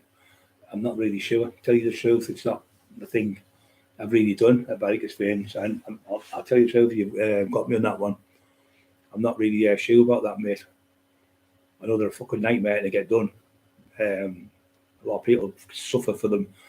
We're standing up, Dorman over the years. Dorman get them. People like old people who go to the bingo and that they get them. Fucking sitting in the same position, or old people at home want. You've got to get up about every 30 minutes. You should get up. Once every hour, get up if you're old, and just do 5 little squats on the bed. Don't push with your knees off it. If you have to push, just push when you get off the bed with your hands a little bit and get up. Do 5 little squats and walk to the bottom round the bed, back round. Just do that, little stretches like that, and it'll stop your legs from seizing up. Because most people, legs are aching on the night. They get a thing called restless leg syndrome. It used to be a syndrome, but now it's a disease. It's a disease. I've had it since I was a fucking kid. And you remember years ago, it's just growing pains. You go to your grown son and doctor would say all that shit to you. No, it's not. It's fucking. There's there's restless leg syndrome, and then there's periodic limb movement disorder. And periodic limb movement disorder, I mean, you just sat there. All of a sudden, your legs will just kick like that in your sleep. You'll kick. Emma, she's kicked me fucking loads of times in the head and everything. She'll turn around. She'll get in the middle of my bed. She'll turn around on the bed. So she's down that end, and the feet are up here. Bad fucking have to get to turn. Come on, turn around. I have to turn around in the bed, and she'll kick me. I think she probably does it deliberately. I think she's pretending she's asleep. So varicose veins. So what you got to do is you've got to get up and keep moving the limbs and stuff because you seize up, and once it's fucking ruined, that's where you start getting varicose veins and stuff like that. You need to stimulate the body by doing a little bit of walking, and if you're suffering from restless leg syndrome, there's a thing called clozapam. Ask the doctor for them. I get it. It's 0.0. It's like 0.50 I get. I think it's 0.5. Yeah, half a mil. I think it is half, whatever the fuck it is. I get one of them, and I take one of them about an hour before I go to bed, and then I'll take magnesium because magnesium calms the brain down. So the clozapam calms it. If you're producing too much serotonin in your brain, that's what gives you it, and it's really bad. But a lot of people do a lot of stretching. A lot of people punch the legs. A lot of people call it. It's like something's crawling. You like creeping and crawling on your leg, or it's like you've like your legs are killing you. Like you've trained on the weights. So a lot of people. I used to get. That's why I did a lot of biking when I was like 18, 19, 20. For all them years, the legs used to kill me. I used to get up there, up be flat, and I'd go down. I used to have a shed. I used to go in the shed, get the bike on, be biking, and the cops would pull me over. What are you doing? I went, my legs are killing me, and I look at it if you're fucking daft. But they stopped me that many times. I realised I was telling the truth. And it's periodic limb movement disorder. I've seen one woman, she can't sleep. Well, her husband's there all day long. She's twitching like that. I fucking was nearly crying for her. Honestly, it was terrible. But it feels like something's crawling on your leg, like insects are crawling on your leg, or your legs are tight as a drum. But another good thing for that, if you're getting spasms in your legs, or you're getting cramp in your legs, it's not enough salt in your body. So try and get a little bit more sodium in, or take sodium, which is in yams, about 1800 of potassium. Sorry, you need potassium and a bit of sodium in your body. Sometimes there's a lack of sodium, but if you take potassium, which even normal potatoes have potassium in, bananas, you see they use them for fitness as well. The bananas, like, for keeping them going because they're full of carbs and they're full of sugar. But you also get them because they're full of potassium as well. They're really good. They're using them now for people bananas. They're trying to make them into a tablet form for people with digestive problems, because everything what you get wrong with you starts in the gut. And that's why you should always get them probiotic out. Them probiotics are about £2.50. I know the dear. You take one of them every day. Don't ever get a problem with stomach now. Where before, what they are, you've got probiotics. You need to pay about £2.53 for about 10 or 12 you get. But I'm telling you now, I promise you, I've never had a problem in about 2 years since I've took them. I used to have bad stomachs every day, cramps, not go to the toilet properly and all that stuff.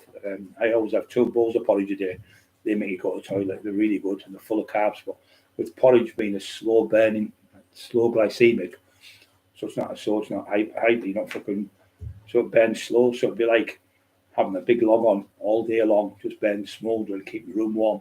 Well, like sugars, it's like boom, like a big fire, but it only lasts a couple of minutes. It only lasts 10, 15 minutes and it's burnt out. So you're better off having that. I have a bowl of porridge in the morning. I have another one about 6 o'clock at night. We've got 2 bowls of porridge carbs, and then I have a pot noodle about an hour before I train, just for the carbohydrates with the noodles in it. And then sometimes I'll have another one straight after training, and then I'll have a protein drink about an hour and a half before I train. And then I have another protein, which will take more protein after training and more carbohydrates. And creatine is the best. If you're going to buy anything, creatine, and buy the cheapest one, because the creatine monohydrate, it helps to hold more water in your body, and it gives you a long, say you train 30 minutes, you'll probably train like 40, 50 minutes. It's really good, and it's the most abundance of all the things that's been researched as creatine, and every single top bodybuilder in the world take it. All the athletes, all sportsmen, every single one takes it unless they've suffered from problems with it. But don't take it 5 times a day like they tell you on the packaging. That's just commercial packaging, so you end up using a full half a box, about 250 grams. You get 500 grams in a tub usually, or you can get 250. But the cheapest one, Crepier, is the best one. So years ago, when it first came out, you had to use it with people were using wine with it, things like that. And people were using like sugars with it, so it would go into the body through the glycogen into the liver. But the new one, what you do with the new one is you take 5 grams, you put it in your mouth, and you let it melt in your mouth, and you don't put no water with it, because when you put in water with it, you digest it's a diluted type of thing. So when you're doing it like this way, just put the creatine in your mouth. It's fucking horrible, but you get flavoured ones as well, a little bit dearer. It might be like 15 quid, but you can take this for the rest of your life. I've been on it for years. It doesn't do anything wrong to your kidneys or liver or anything. It's really good, and also it helps your cognitive brain. People are taking it in old people's home and stuff, giving it to old people, tablet forms and stuff, and it's really helping them. It helps your brain, helping them solve puzzles. And there's another thing I do all the time. I always do puzzles and stuff, read things and do equations and stuff and work things out. And keep doing that with a little grey matter, it keeps it working better all the time. Once you stop doing it, your brain just like a muscle. In a way, if you stop using it, you see these people, old people, they just give up and they sit there all day, and the cavities, the brains are cabbaged. They don't speak to you or nothing because they have no conversations, that's when they start to deteriorate, because the brain starts going down. And that's the worst thing. If your brain goes down, deteriorates, everything else goes with it. So you've got to get things in sync. You've got to be healthy body, healthy mind. You've got to get both in. So if you eat nice, good food, and you need a couple of eggs a day. It's full of amino acids. 2 bowls of porridge, you've got all your stuff in there. What helps your energy, and it helps your arteries. Unclogs your arteries, like like with sugars and stuff. It helps to clean them out. It's good for your heart. Your heart goes better with it. Peanut butter is another great thing. If you take peanut butter a couple of times a day, marvellous.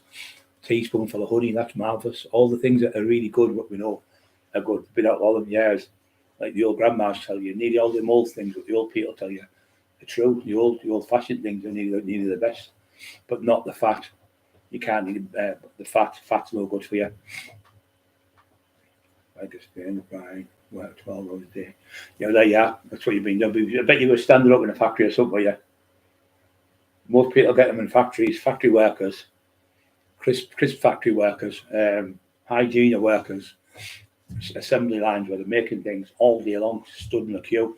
What I think they should do there, I'm not being funny, every hour they should make everybody go and do 5 squats, You have to do it. Compulsory. Beep, the alarm goes off, and everyone should go and do 5 squats. I think every 2 hours. You know what I mean? So people are getting, say you work 8 hours a day, every 2 hours, you have to do 5 squats, and just so your legs are like getting, and maybe walking up to the top of the road, a line or something back down, instead of standing there all day. But if you're on the assembly line, just do a little bit of marching on the spot a little bit every so hour or so to stop you getting the varicose veins, because a lot of them are hereditary. Get a rebounder trampoline. I'm going. Nah, that's a good idea. He fucking does real well, didn't he? Beaumont. What's Beaumont's secret? My mate used to clean his house. I like to call him for Marty Paul. When the last Marty Paul used to clean his house. Him and his missus have got a cleaning firm. And yeah, he got on with him.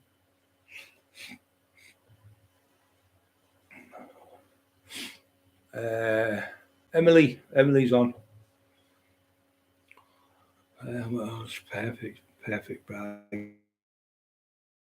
Oh, please hit the like buttons. Yeah, don't forget to hit the like buttons. Everyone, Mark Emerson, probably Brian. Yeah.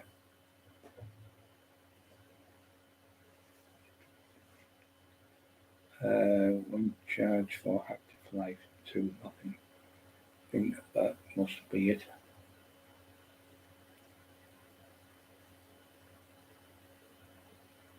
Yeah. Liverpool getting beaten 1-0. Devastated. Man, you beat them, didn't they, Luna, last week? They play Saturday.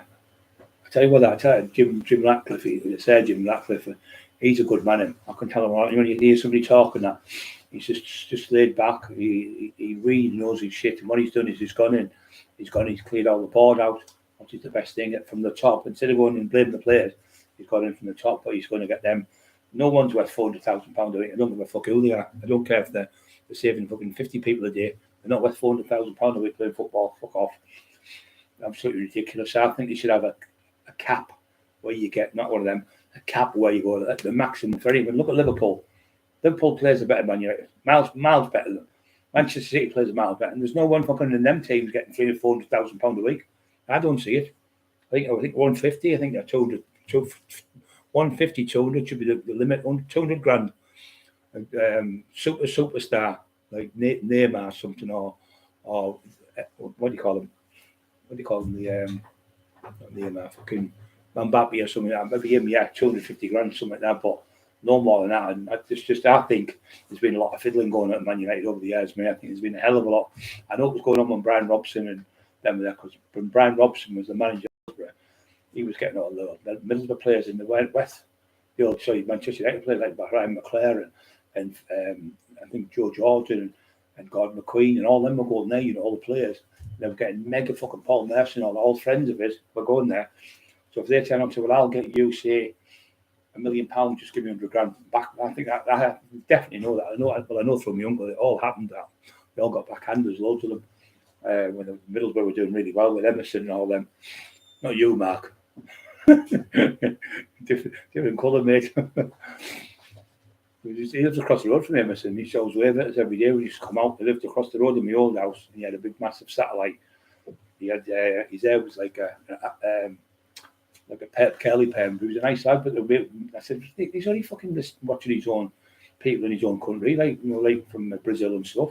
It's not there new, is it? It's just a satellite. Jealous bastards. And he got a good eye. And the other one, he was Janino. He was only seeing the man's wife who worked for the radio station, not in where the bus depot was. There's 3 or 4 stations. I can't remember which one it was.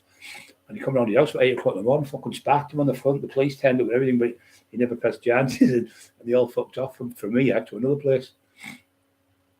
They all went in the same week. Well, I can tell you that. I can't tell you that one because obviously it'll grass them up, but I know why, because I know what they did with the one girl. They got I can't go anymore now, and they don't know whose it was. So that's why they all fucking all left. They all went. Rabanelli, Emerson, and Janino, all 3 of them went at the same time, because obviously the person they'd been with, they all been with her, and they didn't know who was the dad of it, the kid, and so they had to fuck off out the area. That's why they went. That's why they all went for the to get out the team.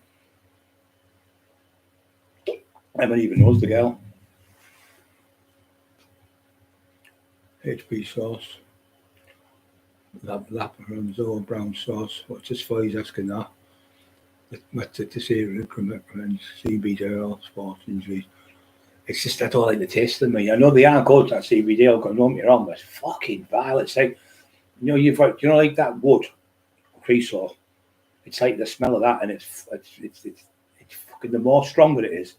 See, the ones the ones you get in the normal shops, they're shit. My mate does it in Borough Road. I can't remember the address, 140 Borough Road, I think. And he's the best in the country. He's got the best stuff. He's got the strongest you can get. So the ones in the health shops, for a fortune, they're only like maybe 5%. But these are ones like about 30%. So they do work, but the stomach used to killing it. Bad cramps in my stomach. And it's like walking, or the taste of it coming up. It was like creosote. That was the smell. Creosote. Fucking like when you varnish the wood. That's the same smell as that. I was walking with it.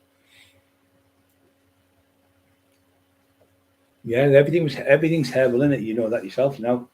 They're all going back to the old stuff because, like I say, like instead of having sugars, which is the biggest killer on the planet, the sugar, worse than cigarettes. Sugars kill more people than anything. Sugars and cigarettes are the worst too. But they won't stop them, will they? Because they make that much fucking money off the cigarettes. My sister used to have a shop, and then she used to make something like about 4 or 5 pence off a pack of fags. They don't make nothing hardly. And then she used to do the electric and the gas. They don't make now for that either. You put like £50 gas on something, they don't get no money at all. They don't get 1 pence. Get nothing.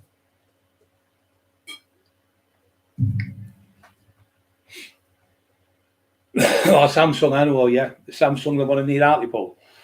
So it's the tellies and everything. I remember that.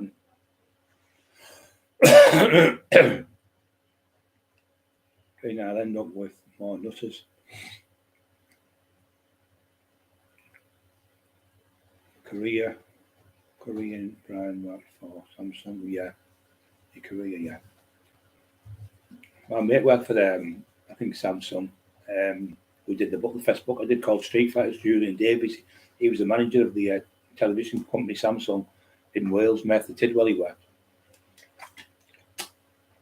Yeah, they're on about a new stadium. Yeah, he's a really nice man. He's got his ducks in order. He's going to go in. He's saying Carrington, and I think he's right. Why would you fix Carrington? There's fuck all wrong that hard. They make me do a few couple of things here and there, but redoing a new structure for just training in. He's right. So he wants to get Manchester United back on the stadium. A lad come on earlier on. I was listening to him on my new channel. He went, you go in the toilets and there's water dropping off the ceiling on you and there's piss all over the floor. The toilets are leaking wee.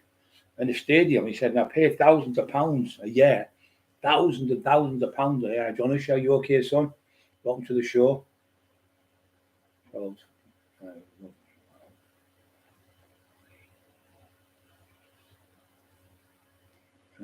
yeah, so in relation to it, he's really good because he's on about building a new stadium, which I think they need to. It's like having a house. You might have it 40, 50 years, but you've got to either do it up and it's sometimes cheaper just to knock it down and rebuild it. Sometimes cheaper.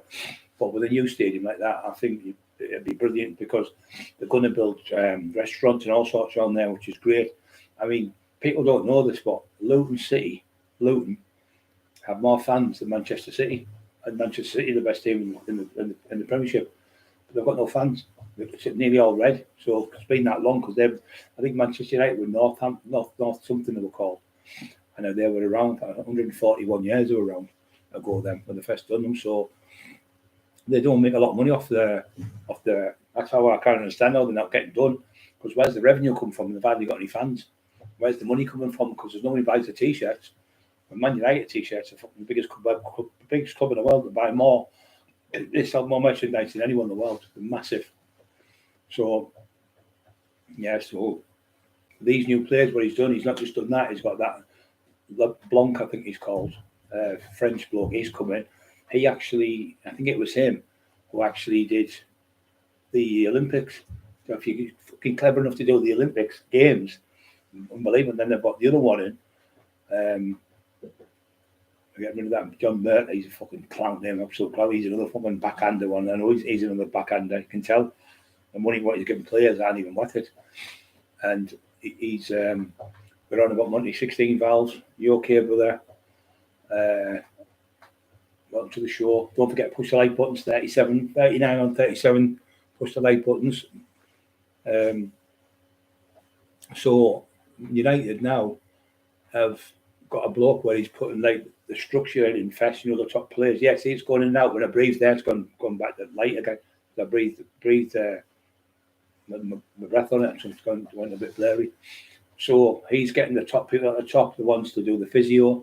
Because Man United, I've never known so many injuries in my life. So whoever's in that fucking team is training them players wrong, because they must be training them too much, or they're giving them exercises that are wrong. I wish I fucking went out to show them how to train properly. I think they're giving the wrong exercises, because there's far too many people getting in. I mean, that one of them's been there about a year and he hasn't had a fucking game. Another one's had a broken leg for over a year and a half. How can a broken leg take a year and a half to fix? Doesn't it make sense? A year and a fucking half and still getting full wages. He sat on the bench. That other one fucking, he sat on the bench. He's getting 250, 300 grand a week. He hasn't fucking played for months and months.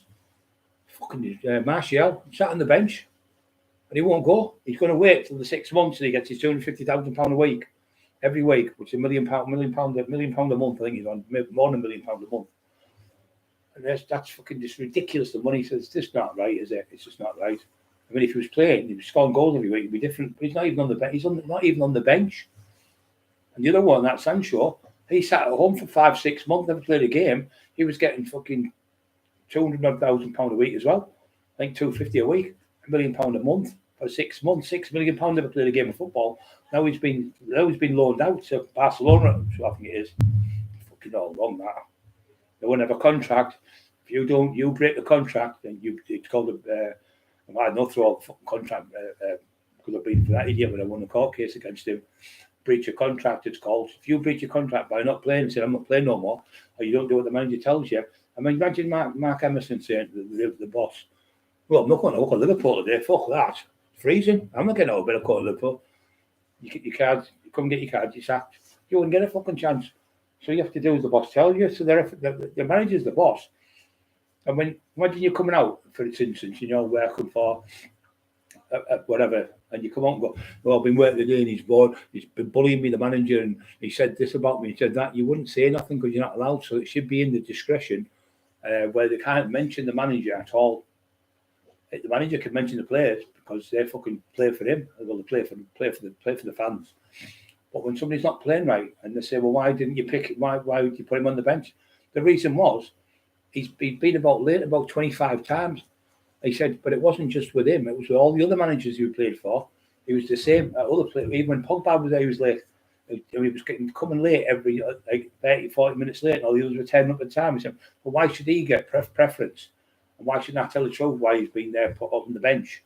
Because he's not turning up for work. He's not training properly. He's not running properly. He's not fit enough. So that's what was going on. They even give him 6 months off, and they sent him abroad to I think to wherever he went. He went for about 3 to 6 months, come back a better player, and then he just fucking started being daft again. But he was like, he thought he was bigger than the team. No one's bigger than any team. John Usher, Peter, I'm lost. No worries. Monty. Andrew Campbell, sugar makes cancer grow.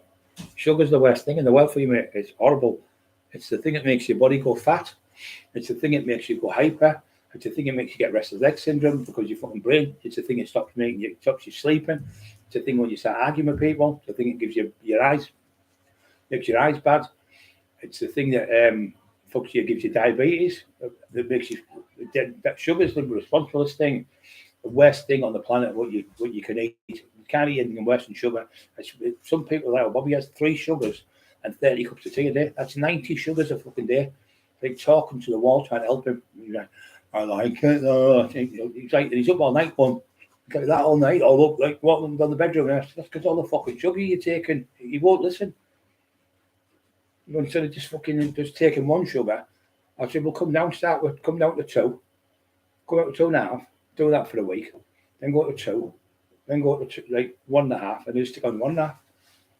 I like it though. It's just fucking hard work. Rob, are you okay, Rob? Peter DeVox, how's things? Andrew Campbell, you're right, mate. Sugar Sugar's the worst thing on the planet. There's nothing worse than sugar. They've all them years, they've been telling people, and they've finally come forward now. It's the sugar that makes the worst. It makes you the worst in your body. Med now. Got that many fucking meds on which one's what? It's cod liver oil. That's vitamin E.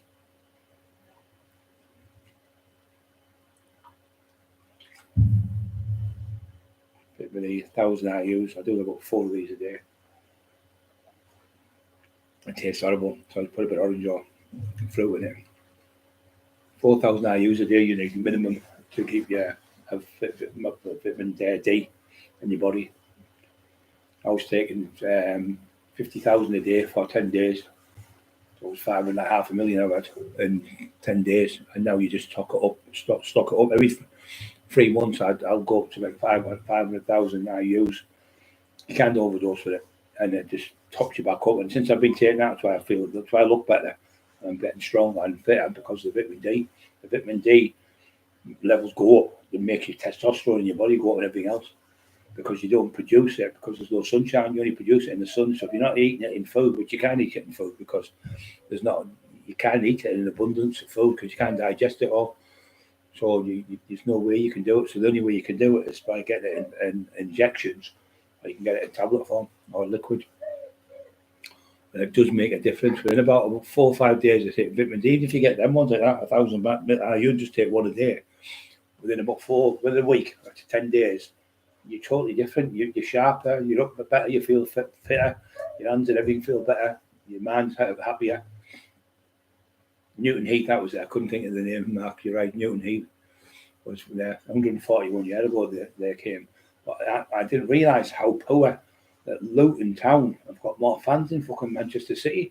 So what I'm trying to say is, where have they got all the fucking money from? We all know it's off the fucking oil.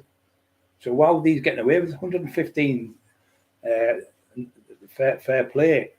They've been done for 115 charges, and now it's happening. But poor Everton got done for £12 million. They've had to pay it, and they got punched off them. So why is Manchester City nothing happening? Why is it taking so long to go through? If they've cheated, they've cheated. They should get banned for all the things they've done wrong. If you cheated taking steroids and you went going into Olympics or something, look at him with the he had 90 million he had, or 70 million. Shut up! Armstrong, the cyclist, and he got caught. He admitted, I took steroids, so they took most of his medals off him. They also took 60 million off him. He's got 30 million now. He had 90 million. They took 60 million off him. The sponsors and the money what he got, the medals over the years. He was shut up, crying over nothing. Shut up! Got me fucking nerves. He does, crying like a baby, man. Yeah, so I can't understand it because poor Everton got done within a couple of months. Unless it's because it's such a big case. It maybe taking that long to go through, but you can see where the money's been spent. If that money's been sent to that bank account and that one's been sent to that, you just check the bank account. The money trail's so easy to find, in it. You know yourself it is. So how did you get that player there? And how have you spent all that money and all that money's come out your bank? Where's that come from? You can't say it's off the fans because you don't get no fans compared to the big teams like Liverpool and other big teams in the league. Luton Town, little tiny ground has got more than Manchester City. And look at the facilities they've got and everything they've got there. Marvellous. Manchester City, and they've got no revenue. So where's all the money come from with running all these players? Where's all these hundreds of millions of pounds come from? They haven't been out selling T-shirts. And you can only buy it on, if you sell players and you buy players and sell them, things like that, you can do it then. Obviously, they'll get back. I think they'll get relegated, mate. I really do think they'll get relegated to the 4th division or wherever it is, and they'll have to go through all the ring. He'll win 56 from my £20 bet. United, old name, Brian. Yeah. Manchester United. The old name, that was the old one, yeah. Newton Heath. Yeah, my friend played for them for a few years. He played for Middlesbrough. He played with Ian Rush at Middlesbrough. And then he was at Red Cart, the clock, and he went, we need to get out of here. And Frank got a, he went, I don't know if he went from Manchester United to Middlesbrough, or the other way around. I think it was from Manchester United to Middlesbrough.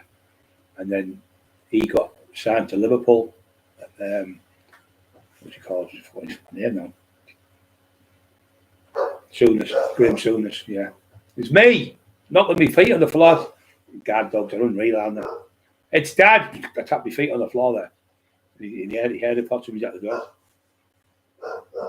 He won't let no one in the fucking house in. Bloke come to the door today knocking, selling stuff. He went fucking mental at him. So I could have come in and went, see if you're interested. He went, we're not going to get past the dogs. He went and both of walk in the door. And they went, fucking berserk. He went at him. He ran out of the door. He shit himself, cheeky bastard. Started walking the door, I said. Some bloke selling stuff. Down your nerves, don't they? Them fucking knocking on your door with shite.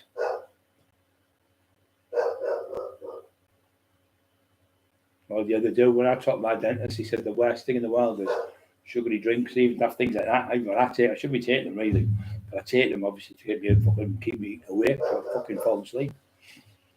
But no, the injuries I've got.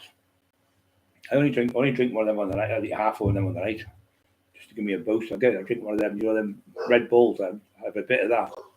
Sometimes I'll drink too much. 41 on, so nearly up to the magic number 60. You lose your teeth. John O'Shea sweeteners are just as good. Yeah, but they're no good for your sweeteners, John. They're no good for your body because sweeteners are worse because sweeteners can give you cancer as well. Sweeteners, you can't digest them. The sweeteners itself, check it out, this is what people don't know this. If you're going to buy Coke, buy the full fat one. Don't get the fucking 1 cal because the 1 cal has got the sweeteners in. Now, them sweeteners, the human body can't digest them. So what they do is they store in the bottom of your stomach as rubbish. So it builds up, and that's when you get that gut, when you get the runs, when you get different illnesses. It's through them sacharins. The worst thing in the world for giving you migraines. We found out the Americans now, they've been doing studies for years on them. They reckon they give you migraines and they give you cancer. And they're also, you can't digest them. So where there's the tablets for, they just stay in your gut. You can't die. Because what they do, what happens, you go into your small intestines. You go into your intestines, your small intestines, they break down, and obviously you go into there. So they go down through the gut to your small gut, you got your intestines. But they don't, they just go straight in. So they go straight in, and they can't digest them, so they stay in the stomach. And then this builds up more bacteria in your stomach. That's why people get so much bad illnesses.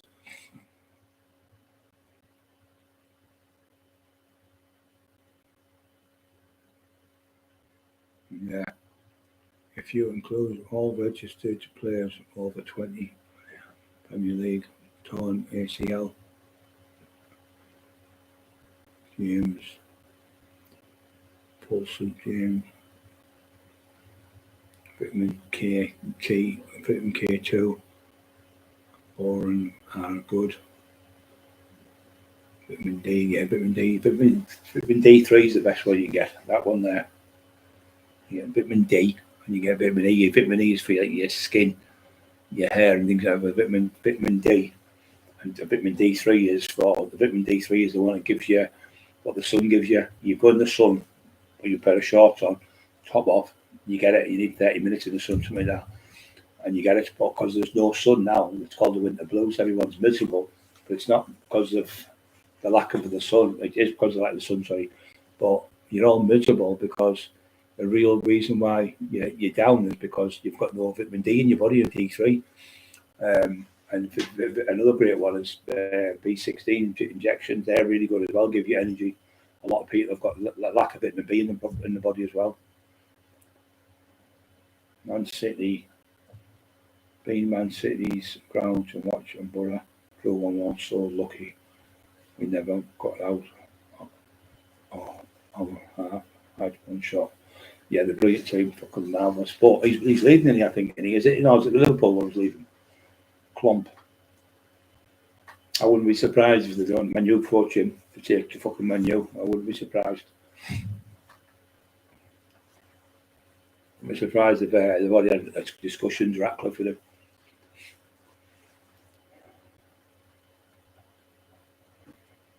Yeah, he's been doing well with all the you've got to have somebody at the top, haven't you, to look after what's going on.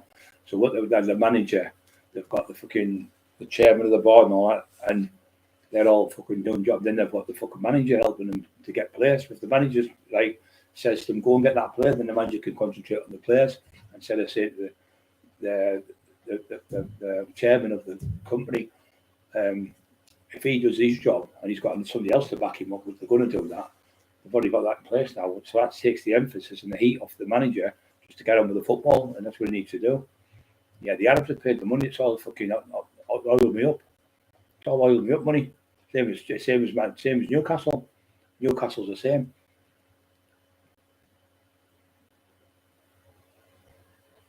Yeah, being Monday 16 pounds in K2. Boring. I get them boring. Emma gets them for me. Need Liverpool win and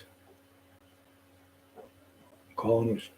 We need and maybe Liverpool win and corners. Shut up! Fucking hell! Sugar's poison. It's poison. It's pure poison. It's not good for the human body. Shut up! Yeah, dude, it's killing more than tobacco now. It's the worst thing. Tobacco was the worst. Tobacco's killed more than anyone in history, in all the wars and everything. But now the sugar is the worst thing in the world for you. And it's the one that gives you all the heart attacks because it blocks you. Not after that, like, because it's saying to rob the defence and all the alcohol over there.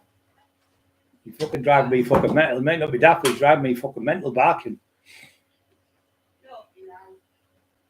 Yeah.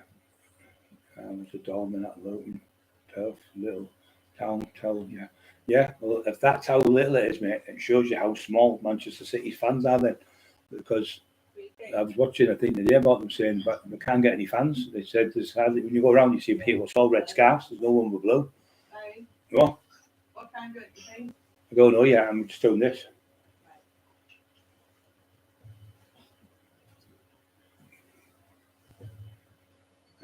42 thumbs up.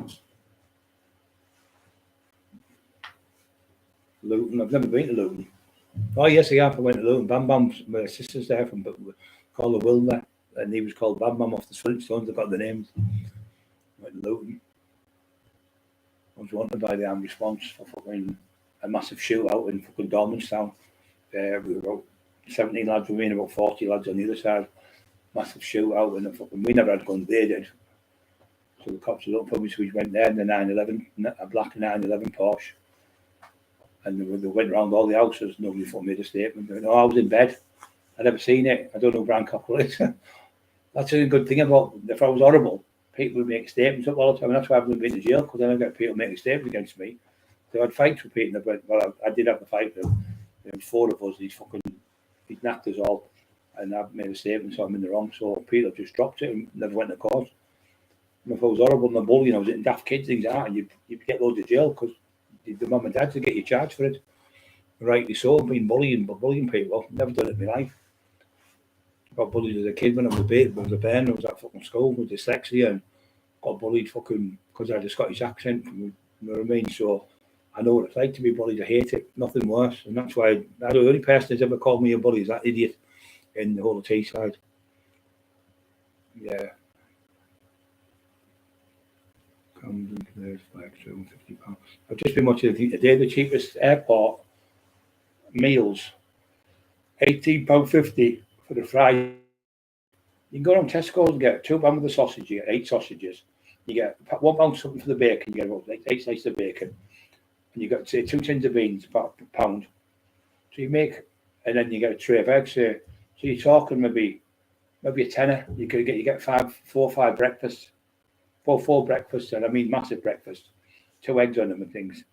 They're getting 1 egg, 1 sausage, 1 bacon. So you're getting probably like, so for about tenner with all the stuff, you probably get like fucking a lot more than you would for that. But they're paying £18 just for 1 meal. So why would you go there and just cook it yourself before you go, or even cook it like the night before, just warm it up in the microwave the next day? All that fucking nearly 80, but by the time you give them 20 quid, you're going to say just keep the change on you. You don't want to fucking say he gives 150 back. But you're talking 20 quid a fucking meal. Well, that doesn't charge me tonight. Right, I'm gonna go because I'm gonna wait. I'll give another 4 or 5 minutes. I'll come on for 2 hours. Honey, about honey. Oh, about the honey money. Oh yeah, the honey's brilliant. So that's what I'm trying to say. Yeah, thanks for reminding me, Mark. Love you all the world. So yeah, the honey is miles better for you. It's made by the bees, and it's made by the God creation. It's beautiful bees, and you know yourself. Anthony Townsend, thank you so much, brother. God bless you. I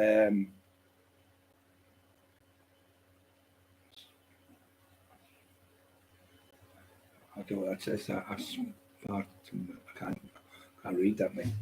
My eyes are terrible. Bad stuff. There's something good. Instead of sugar. Yeah, honey's really good for you. A teaspoonful of honey every night. Even if you put it in your sugar, use it as sugar. You can buy them as a cheap. You can buy them for about £1 rod in Aldi's. They're just as good. And I like the other. I like the one that's. I like the other one made when it's the harder honey. I like that one. It's nice. It's good to have on ice cream and stuff as well. Honey, it's really good for you. And it's really good. It replenishes your body and it gives you loads of energy. It gets full of energy. But it doesn't hurt your body, your teeth, or anything like that.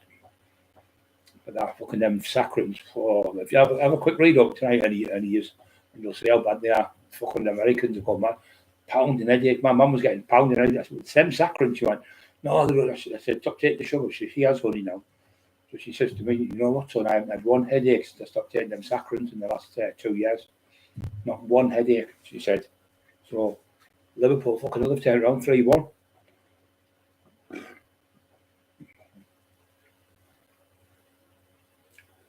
A good watch it was.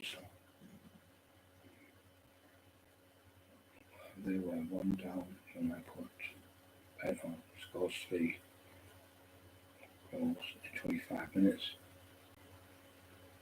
Score 3 in 25 was 13-2 on points.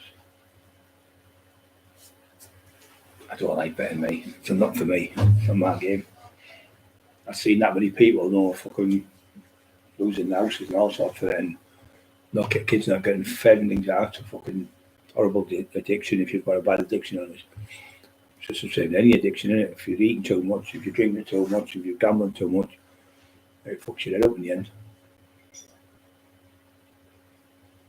Funny, work for nightlife security, 580, Camden.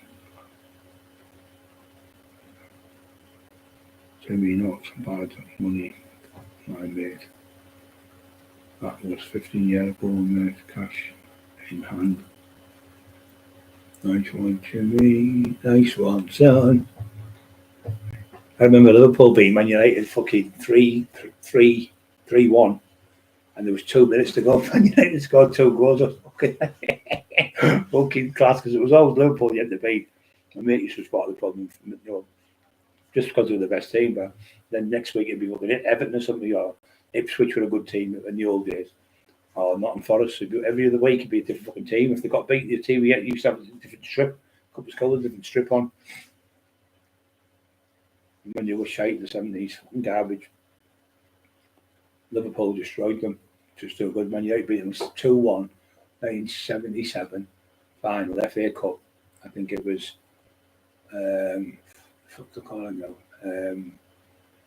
My uncle played with them. Lou McCarry scored 1, and Jimmy Greenough and Brian Greenough were the first 2 brothers, I think, to play in the FA Cup. Brothers, both of them, and their player scored. What's his fucking name now? I can't remember his name now. It's 2-1 we won. Yeah, it was a good game that. It was 1977. I watched it. We sat in the settee. We had a brown settee with orange on it, like the stripes. We had them fucking that Tina picture. Remember Tina? Every fucker had it off the market on the wall. We had them stupid fucking fireplaces made out of red bricks. You remember them? What they call them? Generator bricks or something they call them. Like bricks made round, and then you'd have pieces of wood on, like in that shape, like an envelope shape. And you put it in the corner, and all your videos would be in the corner underneath it. And then you'd have that fucking stupid ashtray full of fucking You push it and it used to spin round, and you put out your things in it, like a long one. It was like there to Ashley, and then you'd have the marble phones, like a marble phone. How can I help you? Fucking Miss Bouquet type phone. Now, Mum would tell it to Miss Bouquet when somebody come on the phone. And Scottish accent would disappear. Do you think it was a fucking queen? She turned from Scottish proper. Oh, you right, name. Hey, how can I help you? Brian's mum speaking. How can I help you? Fucking hell. Yeah, she said it, but with me, it was like, Jamie and that in the house, Bobby, like, just send it to Miss Bouquet. Yeah, and then you had the red telephones that we used to go, you used to get in the phone and get to talk to people for now. You don't know the fucking where though, you just thought you do it on the phone now when you had nothing to do. 2 pence on the phone used to be, you go beep, beep, beep, beep, beep, the pips would go and you couldn't get it in. And then, say if somebody got a phone in the street, you were classed as rich, people come in and they say, can I use the phone? And you can put 10 pence in the phone, in the box to use the phone. One person had the phone. Busby, that was out then. Busby, remember him? Busby. And the goodies. Goodies, goody, gum. I used to watch all them things, like they were great. I'm watching them now and they're fucking shite. Wolf's back is getting deeper. Yeah, he's only 6 fucking months. Well, 1 week, 6 months, 1 week. I've never seen a dog grow that quick in 6 months. I've had 14 dogs. I've never seen a dog grow so quick. So he's fucking beautiful. His face is out. His fur is out as well. It's like she's got it like pure silk. You know, you look at it, it looks like he's wet. She gives him all the best of vitamins and everything she gives them. She doesn't have to look after them. Just had steaks tonight, fillet steaks. Because we ran out of date. They're out of date. Fillet steaks. She's feeding the fucking dogs. Chicken every day. Fillet chicken. She'll get a full chicken, like in pieces. You get it, 3 packs, and she'll give him 3 packs, one for Wolf, 1.5 each now, because Wolf eats smaller than him. Eli doesn't eat nowhere near as Wolf. Wolf eats anything. He'd eat you a lot if he could. He just eats everything. It's funny though. It's a beautiful dog. Right, guys, I'm going to shoot. Got me tin dins. Had a great night, and I hope you're okay. We'll be back on tomorrow, 7 o'clock. We've got 44 thumbs up. I appreciate for everyone who's been on tonight. And if you can't get on tomorrow, don't worry. But I'll be on tomorrow at 7 o'clock. 44 thumbs up. Keep going. Keep going. Love you all, and I'll speak to you all soon. God bless you all.